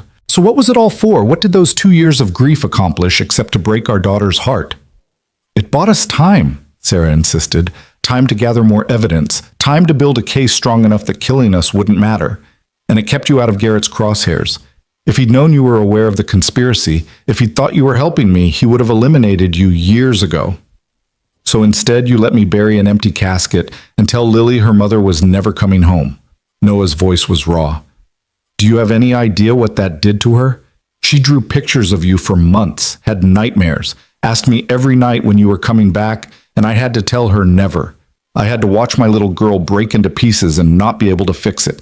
Tears were streaming down Sarah's face now. I know. God, Noah, I know. I've thought about nothing else for 2 years. Every day I wanted to come home. Every day I almost broke cover just to hold her one more time. But I couldn't, because the moment I did, I put both of you in mortal danger. We're in mortal danger now, Noah said bitterly, because Clara found the evidence, because you took the bodyguard job and got pulled into this. Sarah stepped closer. Noah, if you'd never met Clara, if you'd just continued living your normal life, you and Lily would have been safe. My death would have stayed dead, and Garrett would have had no reason to come after you. Except Lily is Clara's niece, Noah countered. Once Clara took that DNA test, once she started looking for family, we were always going to be pulled into this. Your plan had an expiration date, Sarah. It just lasted longer than you thought. Sarah had no response to that. She stood there, arms wrapped around herself, looking smaller and more vulnerable than Noah had ever seen her. Michael entered the room, reading the tension between them. We need to discuss what happens next, he said carefully. Garrett knows we're all together now. He knows we have partial evidence and access to the rest. He'll be mobilizing every resource he has to eliminate us before we can go public. Then we go public now, Clara said, joining them from the kitchen. We release what we have on the flash drive, blow this whole thing wide open. The flash drive alone isn't enough, Director Cordova said. She'd bandaged her shoulder and looked steadier despite the blood loss. It shows the diverted weapons and some of the transactions, but it doesn't have the complete chain of command. It doesn't prove Garrett's direct involvement. Without the full evidence package, a good lawyer will argue the documents are incomplete, taken out of context, possibly fabricated. Then we get the full package, Noah said. You said it requires Lily's DNA to access. The storage facility is in Canada, Michael explained. Montreal, specifically. We set it up with a private security company that specializes in protecting sensitive materials for whistleblowers. The vault requires biometric authentication from someone carrying both my and Sarah's genetic markers. How does that work exactly? Clara asked. Blood sample processed through their analysis system. If the DNA shows markers from both parents, the vault opens. Michael pulled out his phone and showed them photos of the facility. It's designed to prevent unauthorized access even if someone kidnaps one of us and tries to force entry. The only way to open it is with Lily's willing participation. Absolutely not, Noah said immediately. I'm not taking my 8-year-old daughter across international borders into a facility that high-value targets are protecting. She's been through enough. Noah's right, Marcus said from the doorway. Taking the kid is too risky. There has to be another way. There isn't, Sarah said quietly. We designed it that way specifically. If there were another way, Garrett could exploit it. This was meant to be fail-safe, the only key that couldn't be stolen or coerced. Except you're asking us to use a child as a key, Clara said sharply. A child who doesn't understand what she's opening or why people want to kill her for it. We don't have a choice, Michael started. Everyone keeps saying that, Noah interrupted, but there are always choices, and I choose to protect my daughter over exposing your conspiracy. It's not just our conspiracy anymore, Cordova said. Yesterday's attack makes it clear that Garrett considers you all threats. He's not going to stop hunting you just because you refuse to access the evidence. Your only safety lies in bringing him down completely. Then we bring him down without using Lily, Noah said stubbornly. Sarah moved closer, her voice gentle. Noah, what if we let Lily decide? She's smart, she's brave. What if we explain the situation in terms she can understand and let her choose whether to help? She's 8 years old. She can't consent to being put in danger. But she's in danger either way, Sarah pressed. At least this way she has agency. She gets to be part of the solution instead of just a victim being protected. Noah wanted to argue, but some part of him recognized the truth in Sarah's words. Lily had been drawing Clara for months before they met. She'd been having dreams about danger and protection. Maybe some part of her already knew she was connected to something larger, already sensed the threat gathering around their family. If we do this, if she doesn't go anywhere near that facility until we've scouted it, secured it, and confirmed it's not a trap, Noah said. And if at any point she wants to stop, we stop. Her well-being comes before any evidence. Agreed, Sarah said immediately. Noah, I promise you, I would never put our daughter in danger if there were any other option. You already put her in danger, Noah said. The day you chose this path, you put her in danger. Now we're just dealing with the consequences. The words hung in the air like an accusation. Sarah flinched but didn't deny them. Marcus cleared his throat. If we're really doing this, we need to plan it properly. Montreal is a 6-hour drive. We'll need alternate routes, contingency plans, extraction protocols. And we need to move Lily from her current location to somewhere we can stage for the border crossing. I have contacts in Montreal, Cordova said. FBI legal attaché at the consulate owes me favors. I can coordinate support on the Canadian side. No official FBI involvement, Marcus said firmly.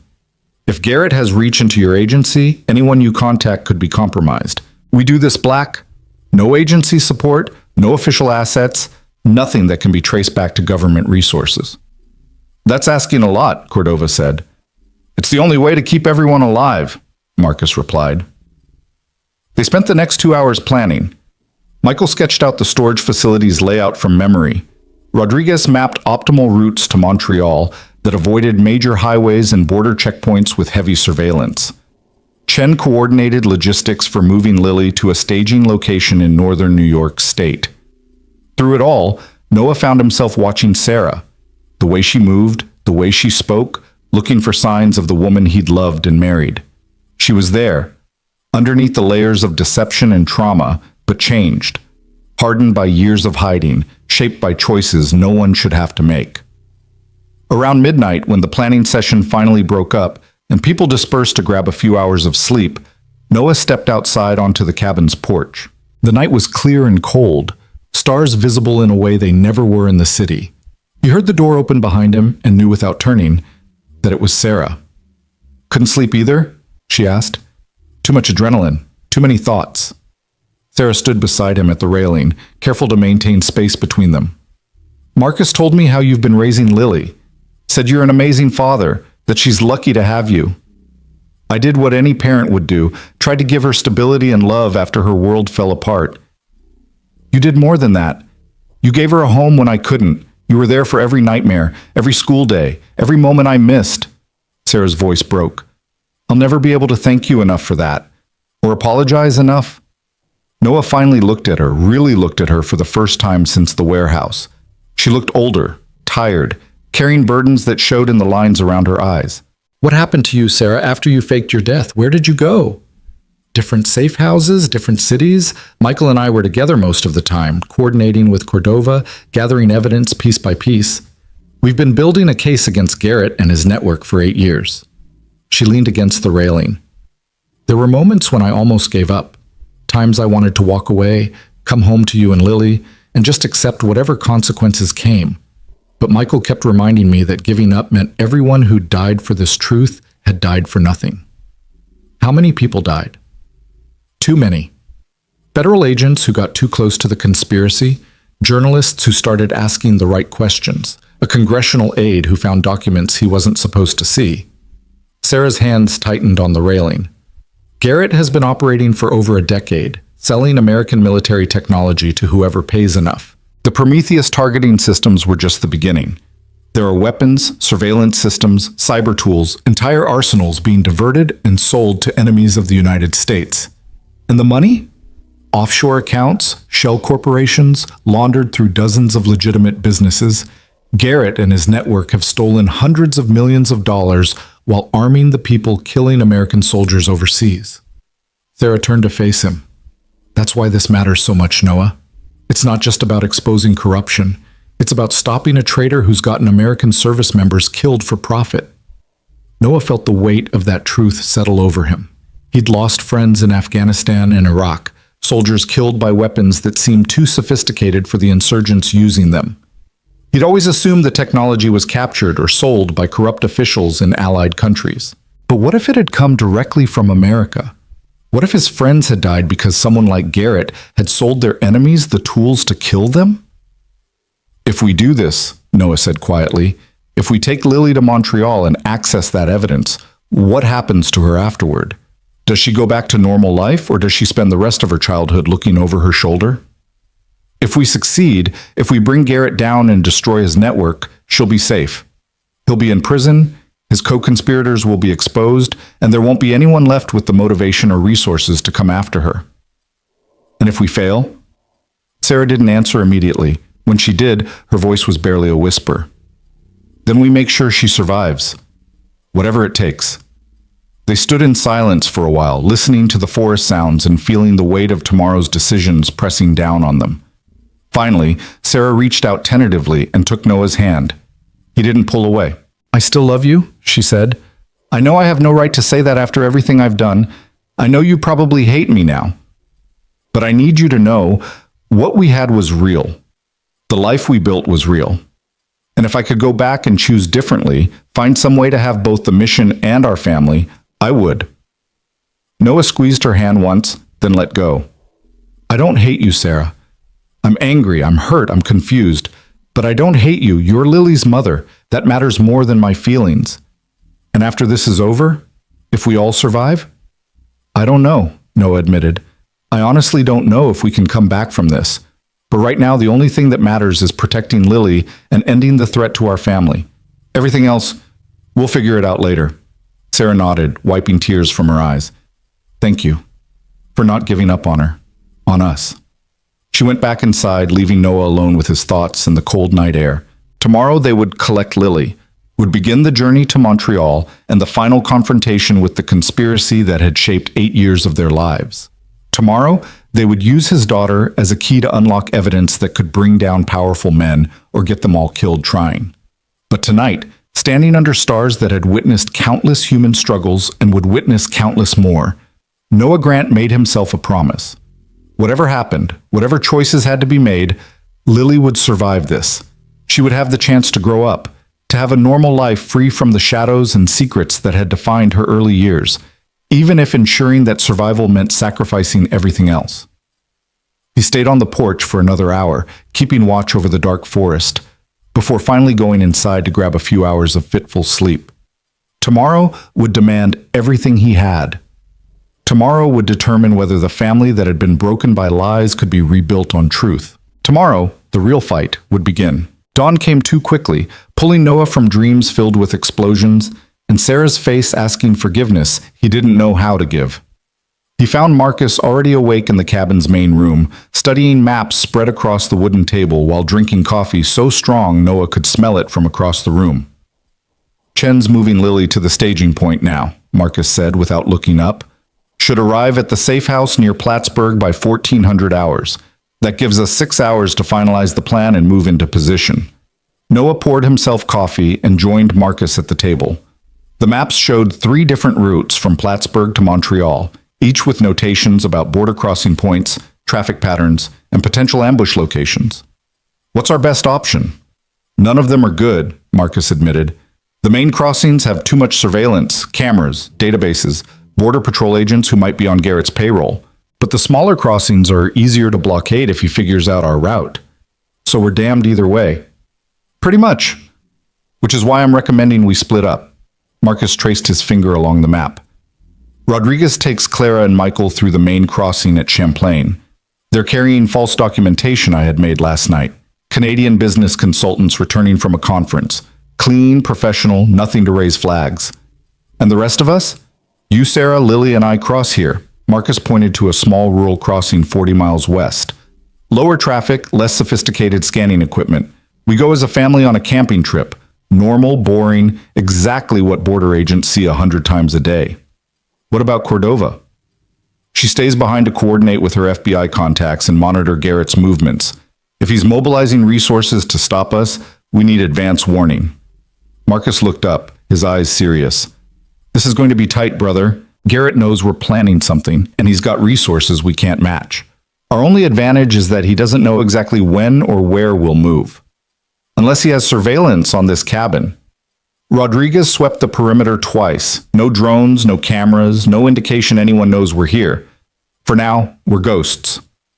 Marcus folded one of the maps, but that won't last. The moment we start moving, we'll leave trails. Credit cards if we're stupid, traffic cameras even if we're careful, cell phone towers triangulating our positions. We need to move fast and stay ahead of his tracking. Sarah emerged from one of the bedrooms, her hair still damp from a shower. She'd changed into jeans and a flannel shirt, looking more like the woman Noah had married and less like the federal witness in hiding. How long until we get Lily? 6 hours, Noah said. And Sarah, we need to talk about how we're going to explain this to her. She thinks you're dead. Seeing you alive is going to be traumatic enough without also asking her to help us break into a secure facility. I know. Sarah sat down at the table, her hands wrapped around a coffee mug like she needed the warmth.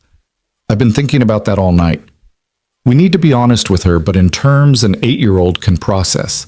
No talk of conspiracies or weapons sales. Just that Mommy had to hide to keep her safe, and now we need her help to make sure everyone stays safe forever. She's going to have questions, Noah warned.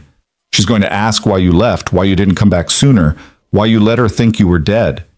And I'll answer them as honestly as I can. Sarah's voice was steady despite the pain in her eyes. I'll spend the rest of my life answering those questions if that's what it takes. But right now, the priority is keeping her alive and ending the threat. Everything else comes after. Clara joined them, looking exhausted despite having slept. Michael was right behind her, the two siblings having spent much of the night talking through 8 years of separation and secrets. What's the timeline? Clara asked. Marcus briefed them on the plan. Clara nodded slowly, processing the risks and variables.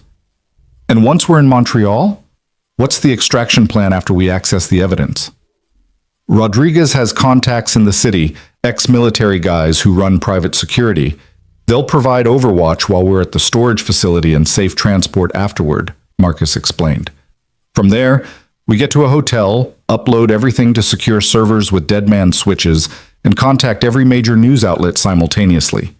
We make it so public, so widespread, that killing us won't stop the information from spreading. Garrett will know we're doing this the moment we cross the border, Michael pointed out. He's got to have alerts set up for our names, our faces. Border databases will ping the moment we try to enter Canada. Which is why you and Clara are using false identities, Marcus said, and why Noah, Sarah, and Lily are crossing as a family using documentation that won't trigger any flags. We've thought this through. Have you thought through what happens when Garrett figures out we've accessed the vault? Michael pressed. He'll send everything he has to stop us from releasing the evidence. We're talking about a man with special operations teams at his disposal. Then we make sure we're in a public enough location that he can't use those teams, Marcus countered. Hotel lobby, coffee shop, somewhere with witnesses and cameras. He can't risk a ghost unit assault in the middle of a crowded hotel without massive blowback. He's risked worse, Sarah said quietly. He killed a federal agent in a hospital parking lot. Made it look like a mugging, but I knew. Garrett doesn't hesitate when he feels threatened. The room fell silent as they all processed the magnitude of what they were attempting. They were going up against a man with unlimited resources, political connections, and a willingness to kill anyone who threatened his operation. The odds weren't just bad, they were nearly impossible. But Noah looked around the table at the faces of people who'd all lost something to Garrett's conspiracy. Michael, who'd given up 8 years of his life in hiding. Sarah, who'd abandoned her daughter to protect her. Clara, who'd buried a brother who wasn't really dead. And Director Cordova, who'd spent 8 years building a case against corruption within her own agency. They'd all sacrificed too much to stop now. We do this, Noah said firmly. We cross the border, we access the evidence, and we bring this bastard down. For everyone he's killed, for everyone he's hurt, we finish this. For Lily, Sarah added softly. So she can grow up without this shadow hanging over her. They spent the morning making final preparations. Rodriguez procured a minivan with New York plates and registration that would pass casual inspection. Marcus gathered camping equipment to sell their cover story. Tents, sleeping bags, a cooler filled with food and drinks. Clara and Michael rehearsed their false identities until they could recite the backstories without hesitation. At noon, they loaded into 2 vehicles and began the drive north. Noah rode with Marcus, Sarah, and Cordova, while Clara, Michael, and Rodriguez took the second vehicle. The autumn landscape rolled past, forests painted in reds and golds, small towns that looked like postcards, a countryside that seemed impossibly peaceful compared to the violence they'd just escaped. Noah's phone buzzed with a message from Chen. Packages secure at staging location, 6 sentries maintaining perimeter. All quiet. Package. They were calling his daughter a package, reducing her to tactical terminology because it made the mission feel more manageable. Noah understood the psychology but hated it anyway. Lily wasn't a package or an asset. She was a little girl who liked drawing and ice cream and bedtime stories, who deserved better than to be the key to unlocking evidence of war crimes. "You okay?" Sarah asked from the seat beside him. She'd been watching him with concern, probably reading the tension in his shoulders. "Just thinking about what we're asking her to do." "We're asking her to be brave," Sarah said. "And she will be. She's stronger than you think, Noah. Stronger than either of us. She shouldn't have to be. No, she shouldn't. But the world isn't fair, and sometimes children have to carry burdens that should belong to adults." Sarah looked out the window at the passing landscape. "When this is over, when she's safe, we'll spend the rest of our lives making it up to her. Both of us. Together or separate. Whatever works best for her." Noah appreciated the acknowledgement that their marriage might not survive this. Too much had been broken, too many lies told for love to simply resume where it had left off. But Sarah was right about one thing. Lily's well-being came first. Everything else was secondary. They reached Plattsburgh by early afternoon, a small city near the Canadian border that served as a waypoint for tourists and traders. Chen had secured a house on the outskirts, a nondescript ranch-style building that could have been anywhere in America. 3 of Chen's Marines were visible as they pulled up, professional, alert, positioned to cover all approaches. Chen himself met them at the door, a stocky man in his 40s with the calm demeanor of someone who'd seen combat and come out the other side. Everyone's inside and secure. No incidents, no unusual activity in the area. "Where's Lily?" Noah asked immediately. "Living room with Mrs. Chen. The kid's been asking for you every 10 minutes. Chen stepped aside to let them enter. "Fair warning, she's scared. Doesn't understand why she had to leave so suddenly, why strange men are guarding the house. Mrs. Chen's been keeping her calm, but she needs her father." Noah moved through the house quickly, following the sound of Mrs. Chen's voice reading from a children's book. He entered the living room and found Lily curled up on a couch, her stuffed rabbit clutched tight, her dark eyes wide with worry. The moment she saw him, her face transformed. "Daddy!" She launched herself off the couch and into his arms, and Noah caught her, holding tight while she buried her face against his shoulder. "I was so scared. The men came and said we had to leave, and Mrs. Chen said you were okay, but I didn't know. I didn't know." "I'm here, sweetheart. I'm okay." Noah stroked her hair, feeling her small body trembling. "I know this has been scary, but you're safe. I promise you're safe." "Why did we have to leave? Why are there soldiers everywhere?" Lily pulled back to look at his face, her eyes searching for truth. "Is it because of the bad men? The ones from my dreams?" Before Noah could answer, Sarah appeared in the doorway. She'd hung back, giving Noah time with Lily first. But now she stood there with tears streaming down her face, looking at the daughter she'd been separated from for 2 years. Lily's gaze shifted to Sarah, and her entire body went rigid. "Daddy, who is that lady?" Noah's heart broke at the question. His daughter was looking at her own mother and didn't recognize her. 2 years was an eternity in a child's life, long enough for memories to fade and faces to become unfamiliar. "Lily, sweetheart, that's..." Noah's voice caught. How did you tell a child that death wasn't always permanent? That the mother she'd mourned was standing right there? "It's Mommy," Sarah said softly, kneeling down to Lily's eye level. "Baby girl, it's me. I know you thought I was gone, and I'm so sorry for that. But I'm here now, and I love you so much." Lily stared at Sarah, her small face working through confusion and disbelief. "But you're dead. Daddy said you died. We went to the funeral and everything." I know, and I'm sorry we had to lie to you, but I had to pretend to be gone to keep you safe from some very bad people. Sarah was crying openly now. I never wanted to leave you, Lily. Every single day I was away, I thought about you. I missed you so much it hurt. Then why didn't you come back? Lily's voice was small and accusing. If you missed me, why didn't you come home? Because the bad people were looking for me. And if I came home, they would have hurt you and Daddy. I couldn't let that happen.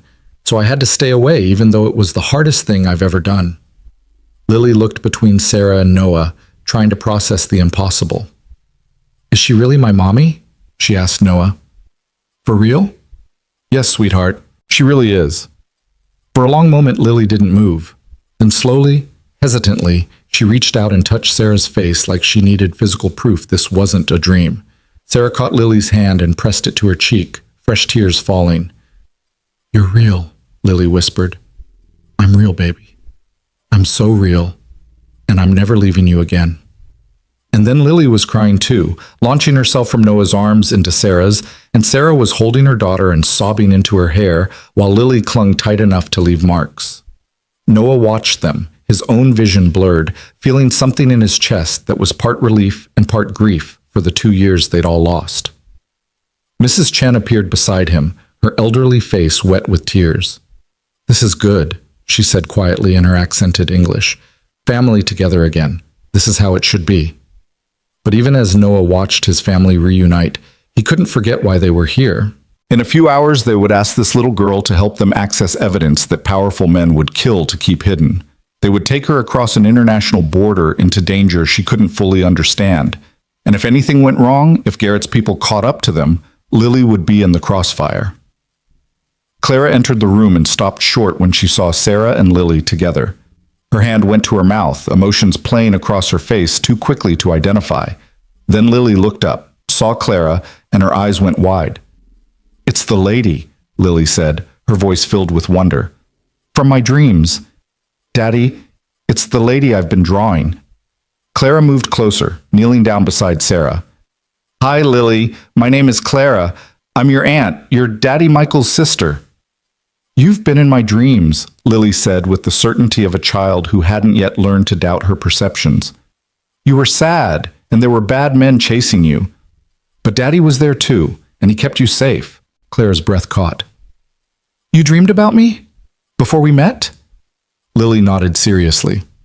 I dream about lots of things before they happen. Mommy taught me that when I was little. She said I was special, that I could see things other people couldn't. Sarah and Noah exchanged a look. Sarah had never mentioned anything about Lily being special or having any kind of precognitive abilities. But then again, Sarah had kept a lot of secrets. What else did you dream? Sarah asked gently. I dreamed we were all going on a trip together, Lily said. All of us, Daddy, you, Clara, and me. We were going to a big building with lots of locks, and I had to open something important, something that would make the bad men go away forever. The adults in the room went very still. Marcus, who'd been standing in the hallway listening, stepped forward. Kid's got second sight. I've seen it before in some of the indigenous troops I worked with overseas. Some people are just wired to pick up on things the rest of us miss. Or she's been absorbing more than we realized, Noah said carefully. Kids are perceptive. Maybe she picked up on tension, overheard conversations, pieced together fragments. Maybe, Marcus said, but his tone suggested he didn't believe that explanation. Either way, she seems to know what's coming. That might make the next part easier.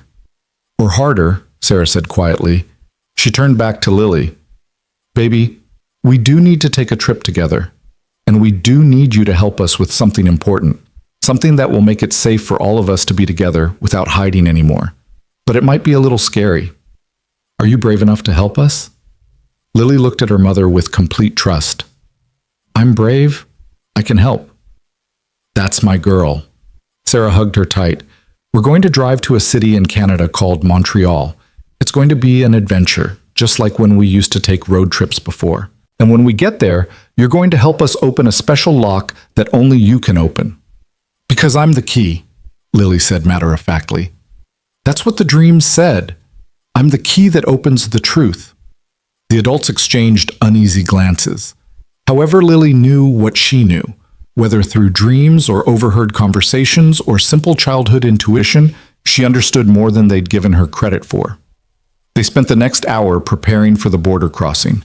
Marcus briefed them on the cover story: Noah and Sarah Grant taking their daughter Lily on a camping trip to Quebec. They had documentation to support the story: camping gear visible in the van, a relaxed family on vacation vibe they needed to project. Clara, Michael, and Rodriguez would leave first, crossing at the main checkpoint with their false business consultant identities. If they made it through clean, it would suggest Garrett didn't have complete coverage of the border.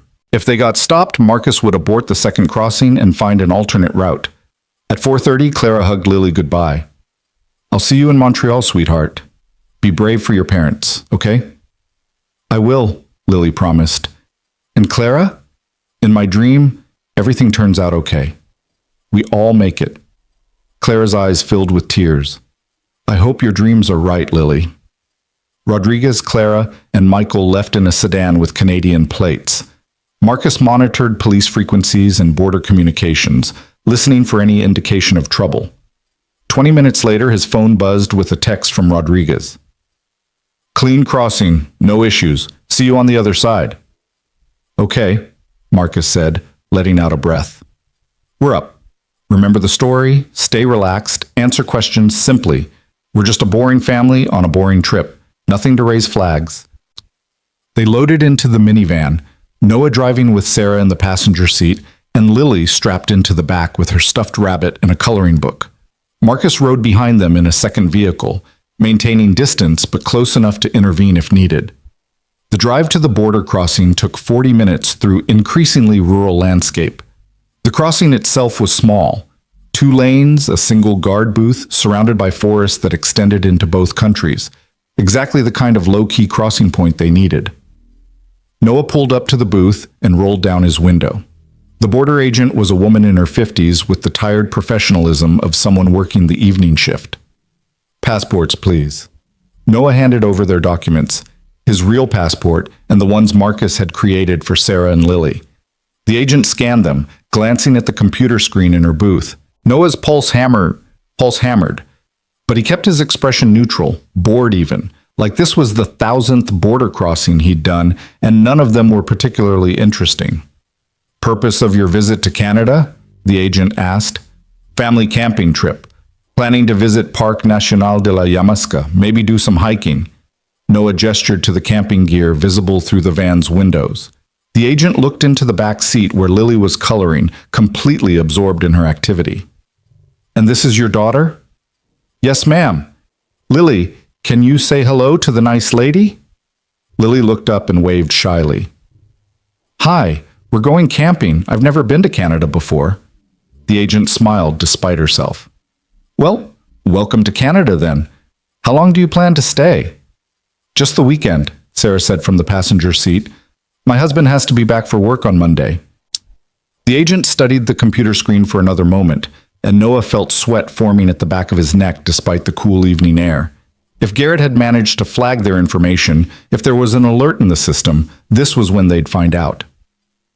"Everything looks fine," the agent finally said, handing back their passports. "Enjoy your trip. Drive safely." "Thank you," Noah said, forcing himself to pull away slowly, calmly, like someone with nothing to hide and nowhere urgent to be. Only when they were 2 miles past the border did he allow himself to breathe properly. Sarah reached over and squeezed his hand. "We made it." "First hurdle," Noah said. "Now we just have to make it to Montreal, access the facility, and get out before Garrett figures out what we're doing." "Easy," Sarah said with dark humor. "What could possibly go wrong?" Behind them, Marcus crossed the border without incident and sent a text confirming he was through. They rendezvoused with Rodriguez, Clara, and Michael at a gas station 15 miles into Canada, regrouping to coordinate the final approach to Montreal. "Any signs of surveillance?" Marcus asked Rodriguez. "Nothing obvious, but if Garrett's smart, and we know he is, he won't tip his hand until we're actually at the storage facility. That's when he'll spring whatever trap he's set." "Then we go in prepared for a fight," Marcus said. "Rodriguez, you and I will establish external security. Noah and Sarah take Lily inside. Clara and Michael stay with the vehicles, engines running, ready for immediate extraction if things go bad. What about weapons? Noah asked. We can't bring firearms into a secure facility. You won't need to. The facility has its own security. Armed guards, metal detectors, cameras. It's designed to protect its clients, not harm them. Once you're inside, you're probably safer than you'll be anywhere else. It's getting out that I'm worried about, Clara said quietly. If Garrett knows we've accessed the vault, he'll be waiting when we emerge. Which is why we don't emerge the way we went in, Marcus said. He pulled up building schematics on his tablet. The facility has a loading dock in the rear used for clients who need to transport large items. It exits onto a different street, less visible, easier to secure. We bring vehicles to both locations. Rodriguez covers the main entrance in case we have to use it. I cover the loading dock for our actual exit.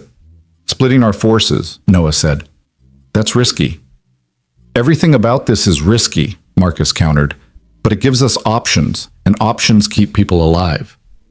They finalized the plan and continued toward Montreal, arriving in the city as evening descended and streetlights flickered to life. Montreal was beautiful in the way old cities often are. European architecture mixing with North American energy, French and English blending on street signs and in overheard conversations. Under different circumstances, Noah would have enjoyed showing Lily the city, taking her to parks and cafes, creating happy memories. Instead, they were racing toward a confrontation that could end with all of them dead. The storage facility was located in an industrial area near the port, a nondescript building that could have housed anything from a warehouse to a data center. High walls, security gates, the kind of place designed to keep secrets safe from the world. Rodriguez and Marcus conducted a perimeter sweep while the rest of them waited in the vehicles. Lily had fallen asleep in the back seat, exhausted by the day's emotional upheavals, her stuffed rabbit clutched tight. Noah watched her sleep and felt a wave of protectiveness so intense it was almost painful. Whatever happens in there, he said quietly to Sarah, she comes out safe. That's the priority. Agreed, Sarah said. If it comes down to a choice between the evidence and Lily's safety, we choose Lily, always. Marcus returned from his sweep. Building looks clean. No obvious surveillance, no vehicles that don't belong. Either Garrett doesn't know we're here yet, or he's waiting for us to go inside before making his move. Only one way to find out, Noah said. He gently woke Lily, who rubbed her eyes and looked around in confusion. Hey, sweetheart, we're here. Remember what we talked about? You're going to help us open something important. I remember, Lily said sleepily. I'm the key. They approached the facility's main entrance, Sarah carrying Lily, Noah walking beside them, trying to project normalcy despite the tactical vest under his jacket and the awareness that they were being watched by multiple security cameras. The entrance led to a lobby that looked more like a bank than a storage facility. Marble floors, soft lighting, a reception desk staffed by a security guard in a professional uniform. The guard looked up as they entered, his expression polite but alert. Good evening, the guard said in French-accented English. Do you have an appointment? Yes, Sarah said. We're here to access Vault 773. The account is under the name Morrison Sterling. The guard checked his computer, then nodded. I'll need to see identification and verify your biometric authorization. Please follow me. They were led through a security checkpoint with metal detectors and body scanners.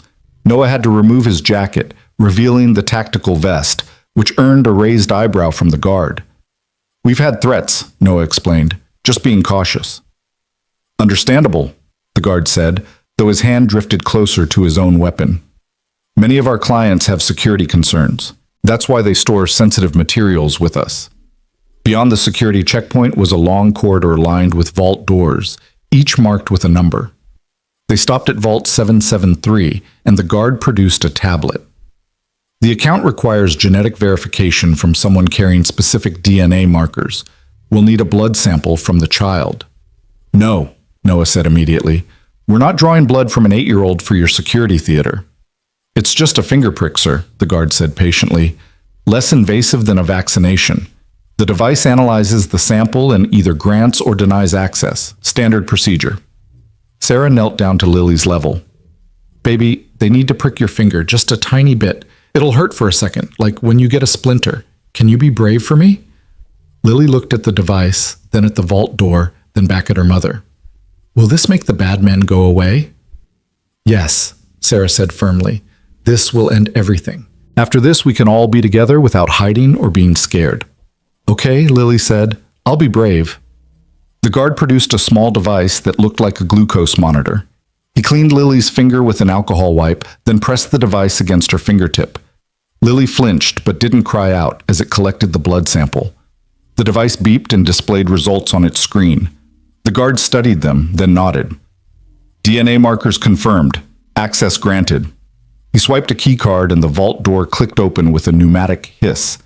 Inside the vault was a space about the size of a walk-in closet, lined with shelves containing document boxes, hard drives, and file folders. But the centerpiece was a large safe in the rear wall, digital display showing it was locked. The main storage safe requires a code, the guard explained. The account holder would have set this when establishing the vault. Do you know the code? Sarah moved to the safe and entered a series of numbers. The safe beeped and the display changed from red to green. She pulled the door open, revealing stacks of documents, dozens of flash drives, and what looked like external hard drives. This is it, Michael said from the doorway where he'd been watching. This is everything. 8 years of evidence. Noah started pulling out items, looking for something portable they could carry. There was too much to take everything. They'd need to prioritize what was most important for prosecution. What exactly am I looking at? Noah asked, holding up one of the document boxes. That one contains shipping manifests and payment records, Michael said. Shows every diverted weapons system, where it went, who authorized the transfer. The hard drives have communications, emails, recorded phone calls, text messages between Garrett and his network. And these, he held up a flash drive with a red label. These contain video evidence. Garrett and other DoD officials meeting with arms dealers, accepting payment, discussing how to cover their tracks. Video evidence, Noah repeated. Actual footage of them committing crimes. Recordings from phones, security cameras, even some meetings I attended wearing a wire, Michael confirmed. Garrett's lawyers won't be able to explain this away. This is ironclad. Sarah was photographing documents with her phone, creating digital backups. We should upload some of this immediately, get it into the cloud, send it to journalists, make sure killing us won't bury the evidence. Not yet, Noah said. The moment we start uploading, we tip our hand. Garrett will know we have everything, and he'll come at us with everything he has. We need to be in a secure location first. Noah's right, Marcus said through the comm in Noah's ear. Get what you need, and get out. Rodriguez just spotted 3 vehicles approaching from the north. Could be nothing, could be trouble. But how long do we have? Noah asked, touching his ear to activate his microphone. 5 minutes, maybe less. Move now. They grabbed the most critical items, the red-labeled flash drives with video evidence, the boxes of financial records, several hard drives containing communications. It was too much to carry comfortably, but they'd make it work. As they hurried back through the corridor toward the lobby, alarms suddenly began blaring throughout the facility. The guard's radio crackled with urgent French that Noah couldn't quite follow, but the tone was clear enough. They were in trouble. What's happening? Sarah demanded. The guard was already pulling his weapon. Security breach at the main gate. Multiple armed individuals attempting forced entry. You need to go now. Loading dock through that door. He pointed down a side corridor. They ran, Noah carrying Lily while Sarah and Michael carried the evidence. Behind them, Noah heard the distinctive sound of automatic weapons fire. Loud, close, getting closer. Marcus, we're coming out the loading dock, Noah shouted into his comm. Hot pursuit, need immediate extraction. Copy? I'm in position, Marcus responded. Vehicle at the dock in 30 seconds. They burst through the loading dock door and found themselves on a concrete platform facing an empty street. Marcus's van came around the corner, tires screaming. But before they could reach it, 2 black SUVs blocked both ends of the street. Ghost Unit had found them. Operators poured from the vehicles, weapons raised, professional and efficient. Noah counted at least 8, probably more in the vehicles. They were outnumbered, outgunned, trapped in a kill box with Lily in his arms and no cover. Put the child down and surrender the materials, one of the operators called out, his voice amplified through a megaphone. You have 10 seconds to comply before we open fire. Noah's mind raced through options and found nothing good. They couldn't fight their way out. They couldn't outrun automatic weapons. They couldn't... A vehicle came out of nowhere, sideswiping one of the SUVs with enough force to send it spinning. Rodriguez's sedan, heavily damaged but still functional. The impact created a gap in the perimeter. "Go!" Rodriguez shouted from the driver's seat. "Get to Marcus, I'll hold them here." Noah didn't waste time arguing. He ran for Marcus's van with Sarah and Michael beside him, bullets tracking their movement, pavement exploding into fragments around their feet. He felt something tug at his jacket, a round passing too close, and pushed Lily's head down against his shoulder, making himself as much of a shield for her as possible. They reached the van and piled inside. Marcus was already moving before the doors closed, driving in reverse at high speed. Behind them, Rodriguez was out of his vehicle with a rifle, laying down covering fire, forcing the ghost unit operators to take cover instead of pursuing. "Rodriguez, fall back!" Marcus shouted into his radio. "Negative, you need distance, I'll catch up." But Rodriguez's voice carried the knowledge that he wouldn't catch up, that this was a sacrifice play. "Rodriguez, don't you dare!" Marcus's voice broke. "That's an order!" "Sorry, boss. Tell my kids I love them." And then the radio went silent, except for the sound of gunfire. Marcus drove with tears streaming down his face, one hand on the wheel and one pressing his earpiece like he could will Rodriguez back to life through sheer force of emotion. Noah looked back through the rear window and saw Rodriguez's position being overrun, saw ghost unit operators closing in. "We can't leave him," Clara said desperately. "We don't have a choice," Noah said, though the words tasted like ash. "If we go back, they take us all. Rodriguez just gave us a chance. We don't waste it." They drove through Montreal like the devil himself was chasing them, which wasn't far from the truth. Lily was crying, terrified by the violence and chaos. Sarah held her tight, whispering reassurances neither of them believed. "Where do we go?" Michael asked. "They know we're in Montreal. They'll have people at every hotel, every border crossing." "Safe house," Marcus said, his voice dead. "I have one more location they don't know about. Old army buddy owes me a favor. We go there, we upload the evidence, and we end this tonight." "What about Rodriguez?" Clara demanded. Marcus's knuckles were white on the steering wheel. "Rodriguez is gone. He died buying us time. We honor that by finishing the mission." They drove to a residential neighborhood in the city's eastern suburbs, pulling into the garage of a modest house where a middle-aged man was waiting. He took one look at Marcus's face and asked no questions, just got them inside and locked everything down. The house had a basement that had been converted into what looked like a command center. Computers, monitors, enough electronics to run a small military operation. Marcus's friend was apparently more than just an old army buddy. "Upload stations are ready," the man said. "You put the evidence on those computers, it goes out through 50 different servers in 30 countries. Can't be traced, can't be stopped, can't be taken back." Sarah began loading flash drives while Michael organized documents. Noah stood guard at a basement window, watching the street for any sign they'd been followed. And Lily sat in a corner with her stuffed rabbit, watching the adults work with eyes that had seen too much for someone her age.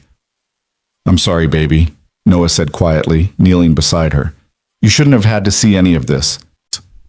"It's okay, Daddy," Lily said with heartbreaking maturity. "Sometimes grown-ups have to do scary things to protect people. That's what you and Mommy are doing, right? Protecting people?" "That's right, sweetheart. We're making sure bad people can't hurt anyone anymore." "Then it's worth it," Lily said simply. "That's what heroes do." Noah pulled her into a hug, this daughter who'd been through so much, who somehow remained pure and hopeful despite the darkness surrounding her. She was braver than he'd ever been, stronger than he'd ever given her credit for. "Video files are uploading," Sarah announced. "Looks like about 40 minutes for everything to complete." "Financial records are going out simultaneously," Michael added. "By tomorrow morning, this will be front-page news everywhere." "And Garrett will know we succeeded," Clara said. "He'll know his operation is finished." "Which means he'll have nothing to lose," Noah realized. A man with nothing to lose is the most dangerous kind. As if summoning him through the power of discussion, Noah's phone buzzed with an incoming call from a blocked number. He almost didn't answer, but some instinct made him accept. "Mr. Grant?" The voice was cultured, authoritative, with the flat accent of someone from old East Coast money. "My name is Richard Garrett. I believe you have something that belongs to me." I have evidence of your war crimes, Noah said coldly, and in about 35 minutes, so will every news outlet in the world. I know, which is why I'm calling to make you a proposition. Garrett's voice remained calm despite the impending destruction of everything he'd built. You want your family to survive this. I want the same thing for mine, so let's make a deal. There's no deal. You're finished. Perhaps, but I still have resources, Mr. Grant. Resources that could make your daughter's life very difficult. Imagine growing up with a target on her back, never knowing when one of my associates might decide to seek revenge.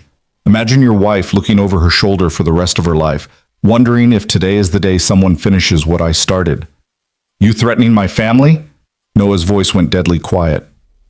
I'm offering you protection, Garrett corrected. Full immunity for everyone involved. I'll surrender myself to federal custody, plead guilty, serve whatever sentence I'm given. In exchange, you keep your daughter's identity out of the public record. She becomes a footnote in the case, a confidential witness whose name is sealed. She gets to grow up normal, safe, free from the consequences of her parents' choices. Noah looked at Lily, then at Sarah, then at the computers uploading evidence that would destroy Garrett, but also make Lily a permanent part of the public record. Every news story would mention the daughter who provided DNA access. Every documentary would feature her role in the conspiracy's exposure. He's lying, Marcus said. The moment you agree, he'll have lawyers twist the deal, find loopholes, escape justice. Maybe, Noah said. But maybe he's also right that Lily deserves a normal life, that she deserves to not be defined by this for the rest of her childhood. Don't do it, Clara urged. We've come too far. Rodriguez died for this evidence. But Noah was looking at his daughter's face, at the trust in her eyes, at the innocence that still remained despite everything. And he was thinking about what Sarah had said, that sometimes parents made impossible choices because they were the only choices that kept their children safe. I need to think about it, Noah said into the phone. You have 5 minutes, Garrett replied. Then my offer expires and your daughter lives with the consequences. The line went dead, leaving Noah holding a silent phone and staring at a choice no parent should have to make. Justice or safety. Truth or protection. The good of the many or the well-being of the one person who mattered most. In the corner, Lily was humming to herself, coloring in a book someone had given her, completely unaware that her father was deciding her entire future in the space of 5 minutes. And outside, somewhere in the darkness of Montreal, Admiral Richard Garrett waited for an answer that would determine whether he spent the rest of his life in prison or walked away to rebuild his criminal empire from the shadows. The clock on the computer screen showed 32 minutes remaining on the upload. 5 minutes to decide.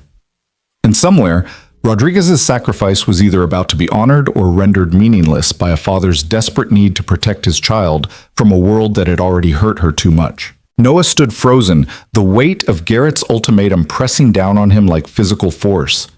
Around him, everyone waited for his decision. Sarah with her hands pressed to her mouth, Clara gripping Michael's arm, Marcus standing rigid with Rodriguez's death still fresh in his eyes.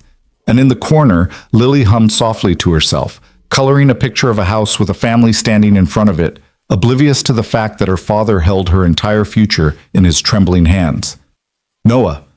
Sarah's voice was gentle but urgent. Whatever you decide, I'm with you, but you need to decide now. He looked at the computer screen. 29 minutes remaining on the upload. In less than half an hour, the evidence would be irreversibly distributed across the world. Garrett's empire would crumble. Justice would be served for Rodriguez, for all the soldiers killed by weapons Garrett had sold to their enemies, for Michael and Sarah's stolen years in hiding. But Lily would be exposed. Her name, her face, her role as the genetic key that unlocked the evidence. She'd be interviewed, analyzed, documented in every news story about the conspiracy. She'd grow up as the girl who brought down a corrupt admiral, forever defined by something she'd done at 8 years old without fully understanding it. What kind of father chooses revenge over his daughter's safety? Noah said quietly, more to himself than anyone else. The kind who teaches her that truth matters, Marcus said, that justice isn't negotiable, that some things are worth fighting for even when the cost is high. Easy for you to say, Noah snapped. She's not your daughter. Marcus flinched but didn't back down. No, she's not. But Rodriguez didn't die so we could make deals with the man who ordered his execution. He died believing we'd finish this. You really want to tell his kids their father's sacrifice meant nothing? Don't put that on me, Noah said, his voice rising. Don't you dare make this about Rodriguez when it's about my daughter's life. It's about both, Marcus shouted back. It's about doing the right thing even when the right thing hurts. Stop. Lily's small voice cut through the argument like a knife. She'd stopped coloring and was looking at them with those dark, knowing eyes that seemed to see far more than a child should. Daddy, why are you fighting? Noah knelt beside her, trying to compose his face into something that wouldn't frighten her. Sweetheart, the grown-ups are just trying to figure out what to do next. About the bad man on the phone? Lily asked. I heard him. He wants to make a deal. You heard that? Noah's heart sank. How much had she understood? I hear lots of things grown-ups think I don't hear, Lily said with the matter-of-fact tone children use when stating obvious truths. The bad man wants you to hide me so I don't get hurt. And you're trying to decide if keeping me safe is more important than stopping him. The simple clarity of her statement silenced the room. Out of the mouths of babes, Noah thought, she'd reduced their complex moral calculus to its essential truth. That's exactly right, Noah admitted. And I don't know what to do, Lily. I want to keep you safe more than anything in the world. But I also know that letting him escape means other people might get hurt. Lily set down her crayon and picked up her stuffed rabbit, hugging it tight the way she did when processing difficult thoughts. In my dreams, she said slowly, I saw what happens if you make the deal. The bad man doesn't go to jail. He hurts more people. And one day, when I'm bigger, he comes back for us anyway because he's scared I might tell people the truth. Noah felt his blood run cold. Lily, sweetie, dreams aren't... But I also saw what happens if you don't make the deal, Lily continued, her voice steady despite the tears forming in her eyes. People know my name. They ask me questions. Sometimes kids at school are mean because their parents say bad things about us. But Daddy, in that dream, we're all together. You and Mommy and Clara and me. We're a family, and we're safe because the bad man is in jail where he can't hurt anyone. She looked up at him with absolute trust. I want to be in the dream where we're together, even if it's hard sometimes, because family is worth being brave for. Noah couldn't speak past the lump in his throat. His 8-year-old daughter, who'd been through more trauma than most adults experienced in a lifetime, was telling him to choose the harder path because it was the right one. She was teaching him about courage when it should have been the other way around. Sarah moved to kneel beside them, tears streaming freely down her face. Lily, baby, you're the bravest person I've ever known. Do you understand that? I'm not brave, Lily said. I'm scared all the time. But Daddy taught me that being brave doesn't mean you're not scared. It means you do the right thing even when you are scared. Noah pulled both of them into a hug, his wife and daughter, the family he'd thought he'd lost and somehow miraculously regained. I'm so proud of you, he whispered into Lily's hair, so incredibly proud. When he looked up, Marcus was wiping his own eyes. Clara had turned away, her shoulders shaking. Even Michael, who'd spent 8 years living in the shadows, looked shaken by the simple wisdom of a child who'd decided that truth mattered more than comfort. Noah's phone rang again, Garrett calling for his answer. Noah accepted the call and put it on speaker so everyone could hear. Admiral Garrett. Mr. Grant, have you made your decision? I have. Noah's voice was steady now, certain. The answer is no. No deals, no immunity, no protecting you from the consequences of your crimes. In about 25 minutes, the world is going to know exactly what you've done, and my daughter will deal with whatever comes from that because she's braver than both of us combined. There was a long pause on the other end. When Garrett spoke again, his cultured calm had cracked, revealing rage underneath. You're making a mistake. You have no idea what you've just unleashed. I'm making the right choice, Noah corrected. Finally, after too long being afraid. You lose, Garrett. You lose, and everyone you hurt gets justice, including my wife, who spent 8 years in hiding because of you, including Rodriguez, who died an hour ago buying us time to expose you. This is for all of them. Rodriguez is dead? Garrett's voice carried something that might have been genuine surprise. The Mexican operator with Ghost Unit training? That's unfortunate. He was good. He was better than good, Marcus said, his voice hard. He was a patriot who died stopping a traitor. And when you're rotting in prison, you can think about that every day for the rest of your miserable life. Garrett laughed, a sound without humor. Prison. You really think this ends with me in prison?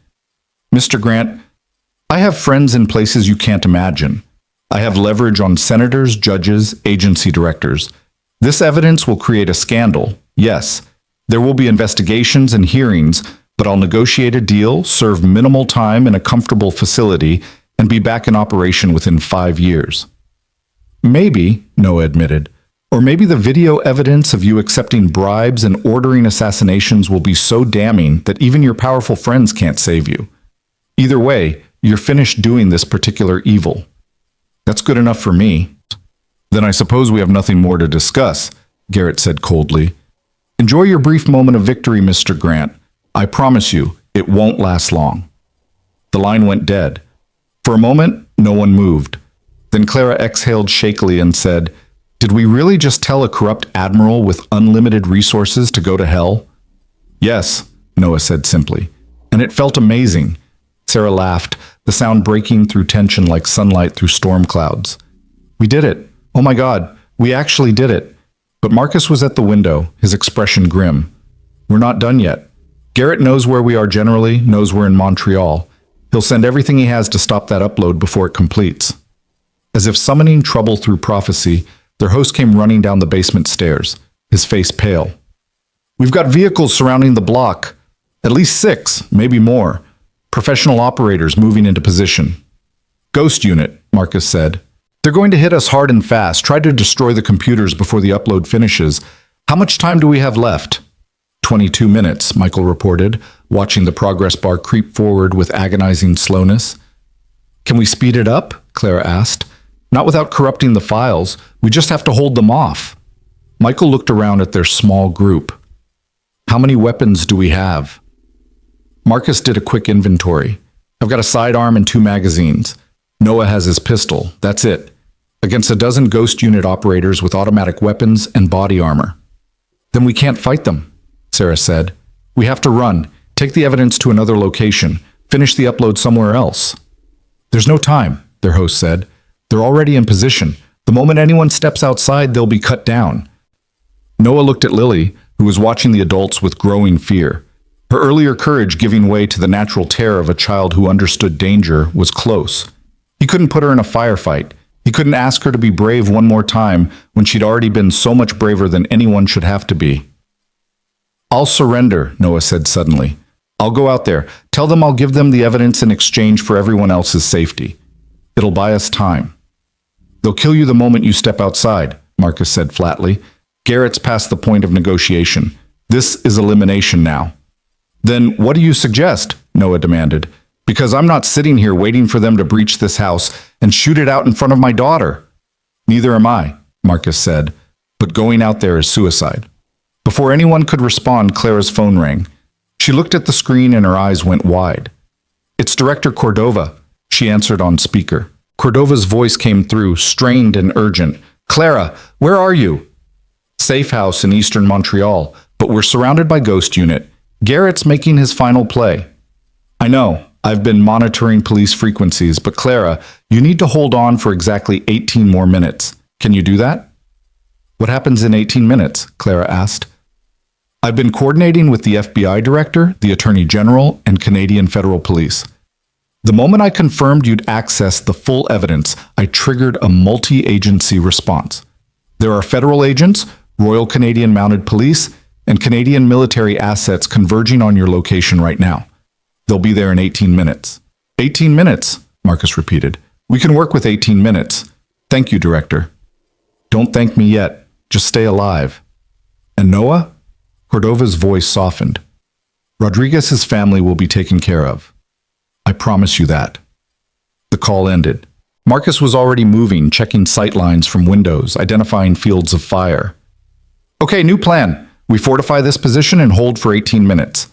Noah, you and Sarah take Lily to the most secure room in the house, probably a bathroom on an interior wall. Stay there. Stay quiet. The rest of us will create enough noise to convince Ghost Unit we're all defending this position. I'm not hiding while you fight, Noah protested. Yes, you are, Marcus said firmly, because if something happens to me and the others, you're Lily's last line of defense. You stay with your family, and you only engage if they breach to your position. Understood? Noah wanted to argue, wanted to stand with his friend and face the danger together. But he looked at Lily's terrified face and knew Marcus was right. His place was with his daughter, not playing soldier when real soldiers were handling the defense. Understood, Noah said. He picked up Lily and nodded to Sarah. Let's go.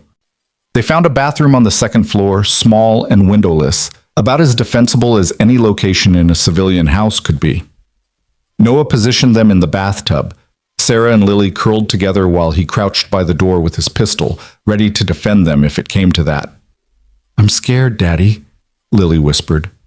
Me too, sweetheart, Noah admitted. But we're going to be okay. The good guys are coming, and we just have to wait for them. What if the bad guys get here first? Then your daddy will protect you, just like always. Downstairs, Noah heard Marcus shouting instructions to Clara and Michael, positioning them at different windows, preparing fields of fire. Then everything went quiet. That eerie silence before combat that Noah remembered from Afghanistan. The calm before the storm.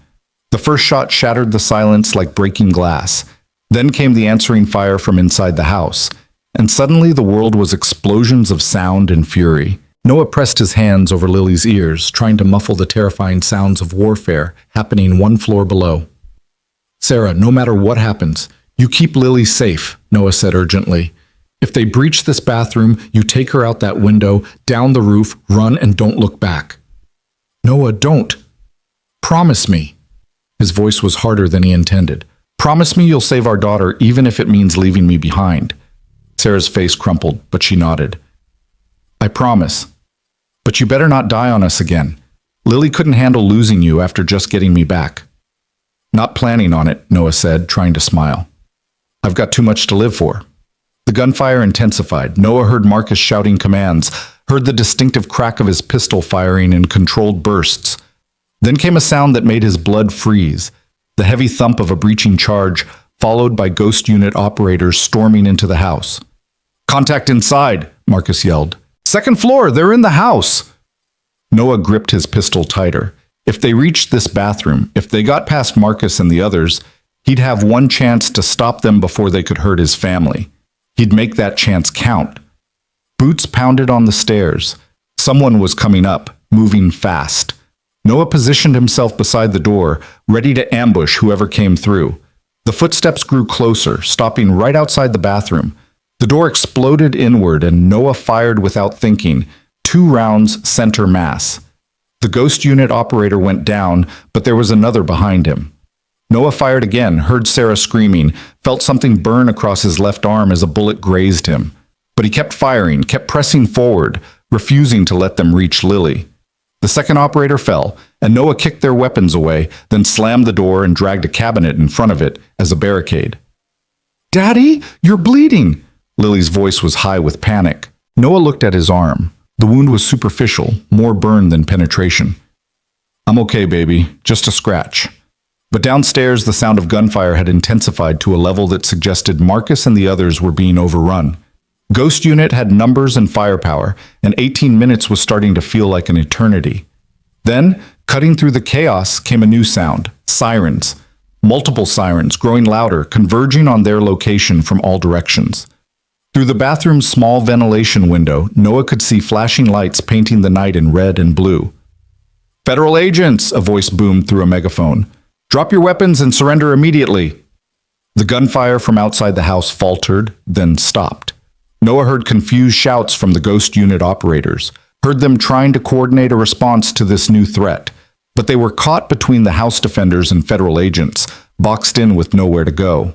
This is the Royal Canadian Mounted Police, another voice called out. You are surrounded. Surrender now, or we will use lethal force. For a moment, everything hung in balance.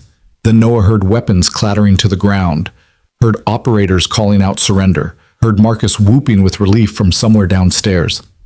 We made it, Sarah whispered, pulling Lily close. Oh my God. We actually made it.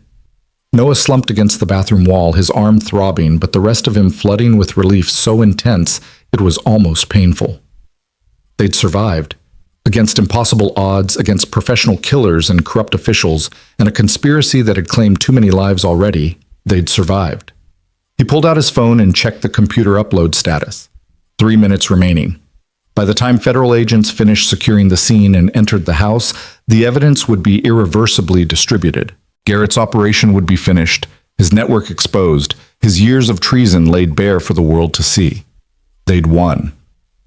Marcus appeared in the bathroom doorway, his face smudged with gunpowder residue, but grinning like a madman. "Everyone okay?" "We're alive," Noah said. "Clara? Michael?" "Shaken but intact. Michael took some shrapnel from a ricochet, nothing serious. Clara's already talking to federal agents, explaining the situation." Marcus noticed Noah's bleeding arm. "You're hit." "Barely. I've had worse." "That's what Rodriguez said," Marcus replied, his grin fading. "Right before he died, buying us time." They were silent for a moment, honoring the friend who'd sacrificed everything so they could complete the mission. Then Lily wiggled free from Sarah's arms and ran to Marcus, hugging his legs. "Thank you for keeping us safe," she said. "You're a hero, just like my daddy." Marcus picked her up, his eyes wet. "No, kid. You're the hero. You're the bravest person in this whole mess." Federal agents flooded the house over the next hour, securing the scene, treating wounds, taking statements. Director Cordova arrived by helicopter, coordinating with Canadian authorities and ensuring the evidence remained protected. And at exactly 11:47 p.m., the computer upload completed, sending 8 years of documented war crimes into the digital ether where no amount of power or influence could suppress it. It was over. By morning, the story was everywhere. Every news network, every newspaper, every social media platform carried headlines about Admiral Richard Garrett and his network of corrupt officials who'd sold American military technology to enemies for profit. The video evidence was particularly damning. Clear footage of Garrett accepting bribes, ordering assassinations, discussing how to cover up the deaths of federal agents who'd gotten too close. Within hours, Garrett was in custody. Within days, dozens of co-conspirators were arrested. Senior military officers, defense contractor executives, members of Congress who'd taken money to look the other way. The conspiracy unraveled with stunning speed once the evidence became public. Everyone scrambling to cut deals and minimize their own exposure. And through it all, Lily Grant became a household name. The 8-year-old girl who'd provided the genetic key to expose treason. News programs ran her photo. Reporters camped outside their home. People debated whether children should be involved in whistleblowing, whether her parents had done the right thing, whether she'd been used or empowered by the experience. It was exactly what Noah had feared, exactly what Garrett had warned would happen. But Lily handled it with the same courage she'd shown throughout the ordeal. When reporters asked questions, she answered simply and honestly. When classmates asked about the news stories, she explained that her family had helped stop bad people from hurting others. And when the attention became overwhelming, she retreated into art, creating drawings that showed not the violence and fear, but the hope and resilience. 3 months after Garrett's arrest, Noah stood in a small art gallery in Manhattan, watching people examine Lily's work displayed on pristine white walls. The exhibition was titled Family Dreams, and it chronicled her journey through trauma to healing. There were the early drawings of Clara from before they'd met, prophetic images that still gave Noah chills. There were pictures of Sarah, drawn from memory during the years she'd been dead, each one labeled with the date and a small note about what Lily had been feeling that day. But the centerpiece was a large canvas showing 4 figures holding hands beneath a sky full of stars. Noah recognized himself, Sarah, Clara, and Lily, painted in bright colors that suggested joy, rather than the darkness they'd walked through to reach this moment.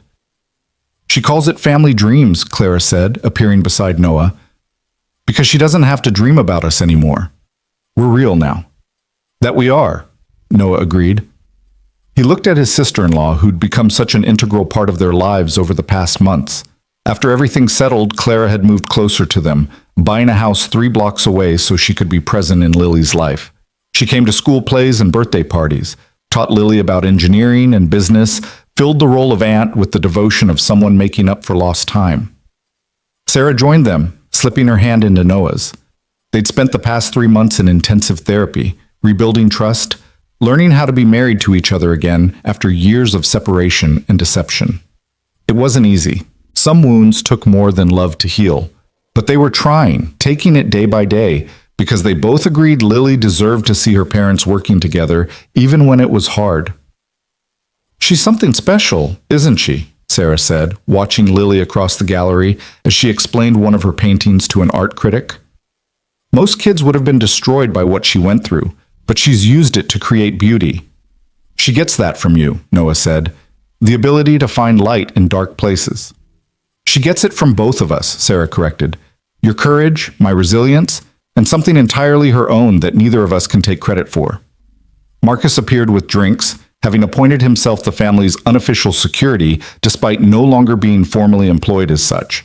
He'd taken Rodriguez's death hard, but had found purpose in ensuring his friend's sacrifice hadn't been in vain. He testified at multiple trials, helped coordinate protection for other witnesses, and become something of a guardian angel to the Grant family. "Heard from Director Cordova today," Marcus said.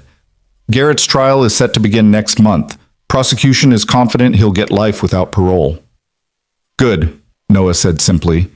He'd worried that Garrett would find some way to escape justice, would use his connections and resources to negotiate a lighter sentence. But the evidence had been too overwhelming, the public outrage too intense. Even powerful friends couldn't save him now.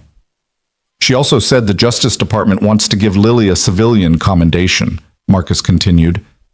"Recognition for her role in exposing the conspiracy." "We'll think about it," Sarah said diplomatically. "Right now, we're focused on letting her be a kid again. She's had enough awards and recognition."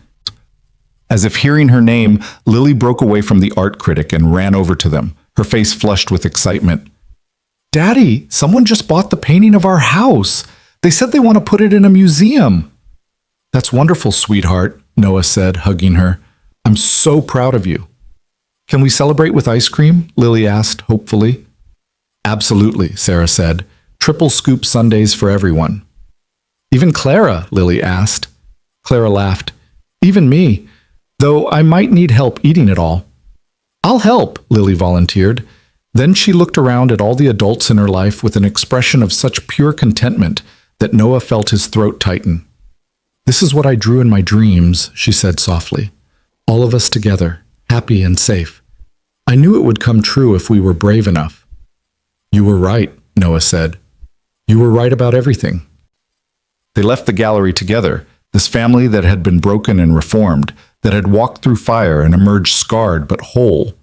Outside, the city pulsed with evening energy, people rushing to appointments and dinners, living lives blissfully free from the conspiracies and dangers that had shaped the Grant family's journey. At a crosswalk, waiting for the light to change, Lily looked up at Noah with those dark, knowing eyes. "Daddy, sometimes I still dream about bad things, about the guns and the scary men." "That's normal, baby," Noah said gently. "It takes time for our minds to heal after scary things happen." "But I also dream about good things now," Lily continued. "I dream about growing up and helping other kids who've been through bad stuff. Maybe being a doctor like Mommy was, or a soldier like you, or a business person like Clara. Someone who protects people." "You can be anything you want to be," Sarah said. "The world is yours, Lily. After everything you've survived, there's nothing you can't do." The light changed and they crossed the street together. Behind them, the art gallery's window display showed Lily's painting of the family holding hands beneath guardian stars, a testament to the truth that sometimes the darkest journeys lead to the brightest destinations. 6 months later, Noah sat in a courtroom watching Admiral Richard Garrett receive his sentence. Life in prison without possibility of parole, to be served in a maximum security facility. As the judge read the sentence, Garrett's face remained impassive, but his eyes found Noah in the gallery and held his gaze for a long moment. Noah stared back, unflinching. He thought about Rodriguez, who died to make this moment possible. He thought about all the soldiers killed by weapons Garrett had sold to their enemies. He thought about Michael and Sarah's 8 stolen years, and about Lily's trauma, and about every life Garrett had damaged or destroyed in pursuit of money and power. and he felt nothing but satisfaction as bailiffs led the corrupt admiral away in chains. Outside the courthouse, reporters swarmed them asking for comments. Noah gave a brief statement thanking the FBI, the Canadian authorities, and everyone who'd helped bring Garrett to justice. He mentioned Rodriguez by name, ensuring his friend's sacrifice would be remembered. And then he declined further questions, gathered his family, and left the circus of media attention behind. They drove to a cemetery in upstate New York, where Rodriguez was buried with full military honors. His grave was decorated with flowers from the dozens of people whose lives he'd touched. Fellow soldiers, people he'd protected, family members who'd lost him too soon. Marcus knelt beside the grave, placing a bottle of Rodriguez's favorite tequila against the headstone. "We did it, brother," he said quietly. "Garrett's going to rot in prison for the rest of his miserable life. Justice got served. You can rest easy now." Lily placed one of her drawings on the grave, a picture of Rodriguez standing tall and proud, wearing his dress uniform, with angel wings sketched behind him. "Thank you for saving my family," she said solemnly. "I'm going to be brave like you when I grow up." They stood together in silence for several minutes, honoring the fallen. Then, as the sun began to set, painting the cemetery in golden light, they walked back to their car. "What now?" Clara asked as they drove away. "Garrett sentenced, the conspiracies exposed, the trials are mostly finished. What do we do with normal life?" "We live it," Noah said simply. "We wake up every morning and choose to be grateful for what we have, instead of dwelling on what we lost. We raise Lily to be strong and kind and brave. We honor the people who died by living well." "Sounds exhausting," Clara said with a slight smile. "Probably," Noah agreed. "But it beats the alternative." Sarah reached over and squeezed his hand. They'd been working on their marriage in therapy, slowly rebuilding trust and intimacy after years of lies. It wasn't perfect. Some days were harder than others, but they were committed to trying, to finding their way back to the love that had survived everything thrown against it. That evening, after dinner and bedtime stories, after Lily was safely asleep with her stuffed rabbit clutched tight, Noah stood on their back porch looking up at the stars. He thought about the journey that had started with a simple bodyguard job, that had spiraled into conspiracy and violence and nearly cost him everything that mattered. But he'd also gained things he never expected. A sister for Lily. The truth about his wife's past. A deeper understanding of courage and sacrifice. And the knowledge that sometimes the right choice was also the hardest choice. And you had to make it anyway, because that's what integrity demanded. "Penny for your thoughts?" Sarah said, joining him on the porch. "Just thinking about how different life is from what I expected," Noah said. "A year ago, I was a struggling single father trying to keep the lights on. Now we're here, together, safe. It doesn't feel real sometimes." "It's real," Sarah assured him. "We're real." "And Noah, I know I've said it before, but I need to say it again. Thank you for not giving up on us, for fighting when it would have been easier to walk away, for being the man I knew you were when I first chose you to protect our daughter." "I didn't have a choice," Noah said. "You're my family, both of you. Family is worth fighting for, even when the fight seems impossible." "Speaking of family," Sarah said with a small smile, "Clara told me she's thinking about adopting. She wants to give a child the same chance her father gave her." "That would be good for her," Noah said. "Good for the kid, too. Clara has a lot of love to give." "So do we," Sarah said. "And I've been thinking, once things settle down even more, once we're more stable, maybe we could consider adopting too. Giving Lily a sibling, giving another child a home." Noah looked at her in surprise. "You want to expand our family?" "I want to fill our home with love and laughter and the chaos of children who feel safe and wanted," Sarah said. "I want to turn all the pain and trauma of the past into something beautiful and life-giving. Is that crazy?" "No," Noah said, pulling her close. "That's perfect. That's exactly what we should do." They stood together under the stars, making plans for a future that felt impossible just months ago. And inside the house, Lily slept peacefully, dreaming not of danger and fear, but of the family that had fought impossible odds to be together. 2 years later, Noah stood in that same spot on the back porch, but the house was no longer quiet. Inside, 3 children were laughing. Lily, now 10 years old and thriving in school, teaching her new brother and sister how to draw. The siblings, Carlos and Maria, were refugees from a war zone where American weapons sold by Garrett's network had destroyed their village. Adopting them had felt like completing a circle, like taking something destroyed by the conspiracy and giving it new life. Clara lived next door with her adopted daughter Emma, a girl who'd lost her parents in a car accident and found a second chance at family. The 2 houses had become one extended family, with dinner together most nights, holidays celebrated with too much food and laughter, ordinary moments that felt extraordinary after everything they'd survived. Marcus visited often, having finally retired from security work to teach tactical training at a private academy. He'd started a foundation in Rodriguez's name, providing support for families of fallen service members, ensuring his friend's legacy lived on through helping others. And Sarah worked at a children's trauma center, using her medical training and personal experience to help kids who'd survived their own nightmares. She came home every evening with stories of resilience and healing, of children who learned to laugh again after experiencing horrors no child should know. "Dad," Lily called from inside. "Carlos wants to know if you'll tell us about the time you jumped out of the helicopter." Noah smiled. He'd sanitized the stories for the kids, turning moments of genuine terror into adventure tales that entertained without traumatizing. They knew the broad strokes of what had happened, that their parents had helped stop bad people, that it had been dangerous, that they'd been brave. But they were shielded from the full horror, given space to be children instead of witnesses to adult darkness. "Coming," Noah called back. He took one more look at the stars, at the peaceful suburban street where normal families lived normal lives, and felt a wave of gratitude so intense it almost hurt. They'd survived. Against impossible odds, against professional killers and government corruption, against betrayal and loss and trauma that should have broken them, they'd survived. More than survived. They'd thrived. They'd taken shattered pieces and rebuilt something stronger, built a family from blood and choice and shared survival. Rodriguez's sacrifice hadn't been in vain. Michael and Sarah's 8 years in hiding hadn't been wasted. Lily's courage in the face of danger had been rewarded with the normal childhood she deserved. And Noah's desperate gamble to protect a CEO from paparazzi had led him to discover truths that changed everything, that revealed conspiracies and uncovered family and ultimately saved them all. As he turned to go inside to tell his children sanitized stories about helicopter adventures and camping trips to Canada, Noah caught sight of his reflection in the glass door. He looked older, carrying scars both visible and hidden, but he also looked content, at peace in a way he'd never been during his military years or his time as a struggling single father.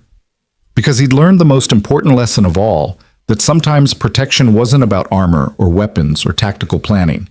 Sometimes the strongest protection was love, love that endured through lies and separation, love that brought families together across years and secrets, love that made impossible choices bearable and turned victims into survivors and survivors into heroes. Inside, his children were waiting. His wife was laughing at something Carlos said. Clara was arriving with Emma and a homemade dessert. Marcus was pulling up in his truck, always ready to be uncle to this collected family of trauma survivors who'd become something more beautiful than any of them could have imagined. This was the dream Lily had drawn before it happened. The family standing together under guardian stars, holding hands, safe and whole and real. And as Noah stepped inside to join them, closing the door on the darkness of the past and embracing the light of their hard-won future, he knew with absolute certainty that every impossible choice, every moment of terror, every sacrifice along the way had been worth it. Because in the end, the soldier had protected the CEO, but she'd protected him right back. And together, with courage borrowed from a child who dreamed of better things, they'd protected each other and built something that no conspiracy could destroy, no villain could take away. They'd built a family, not perfect, not unmarked by trauma, but real and loving and brave. And that, Noah thought, as Lily grabbed his hand and pulled him toward the couch where stories waited to be told, was the greatest victory of all.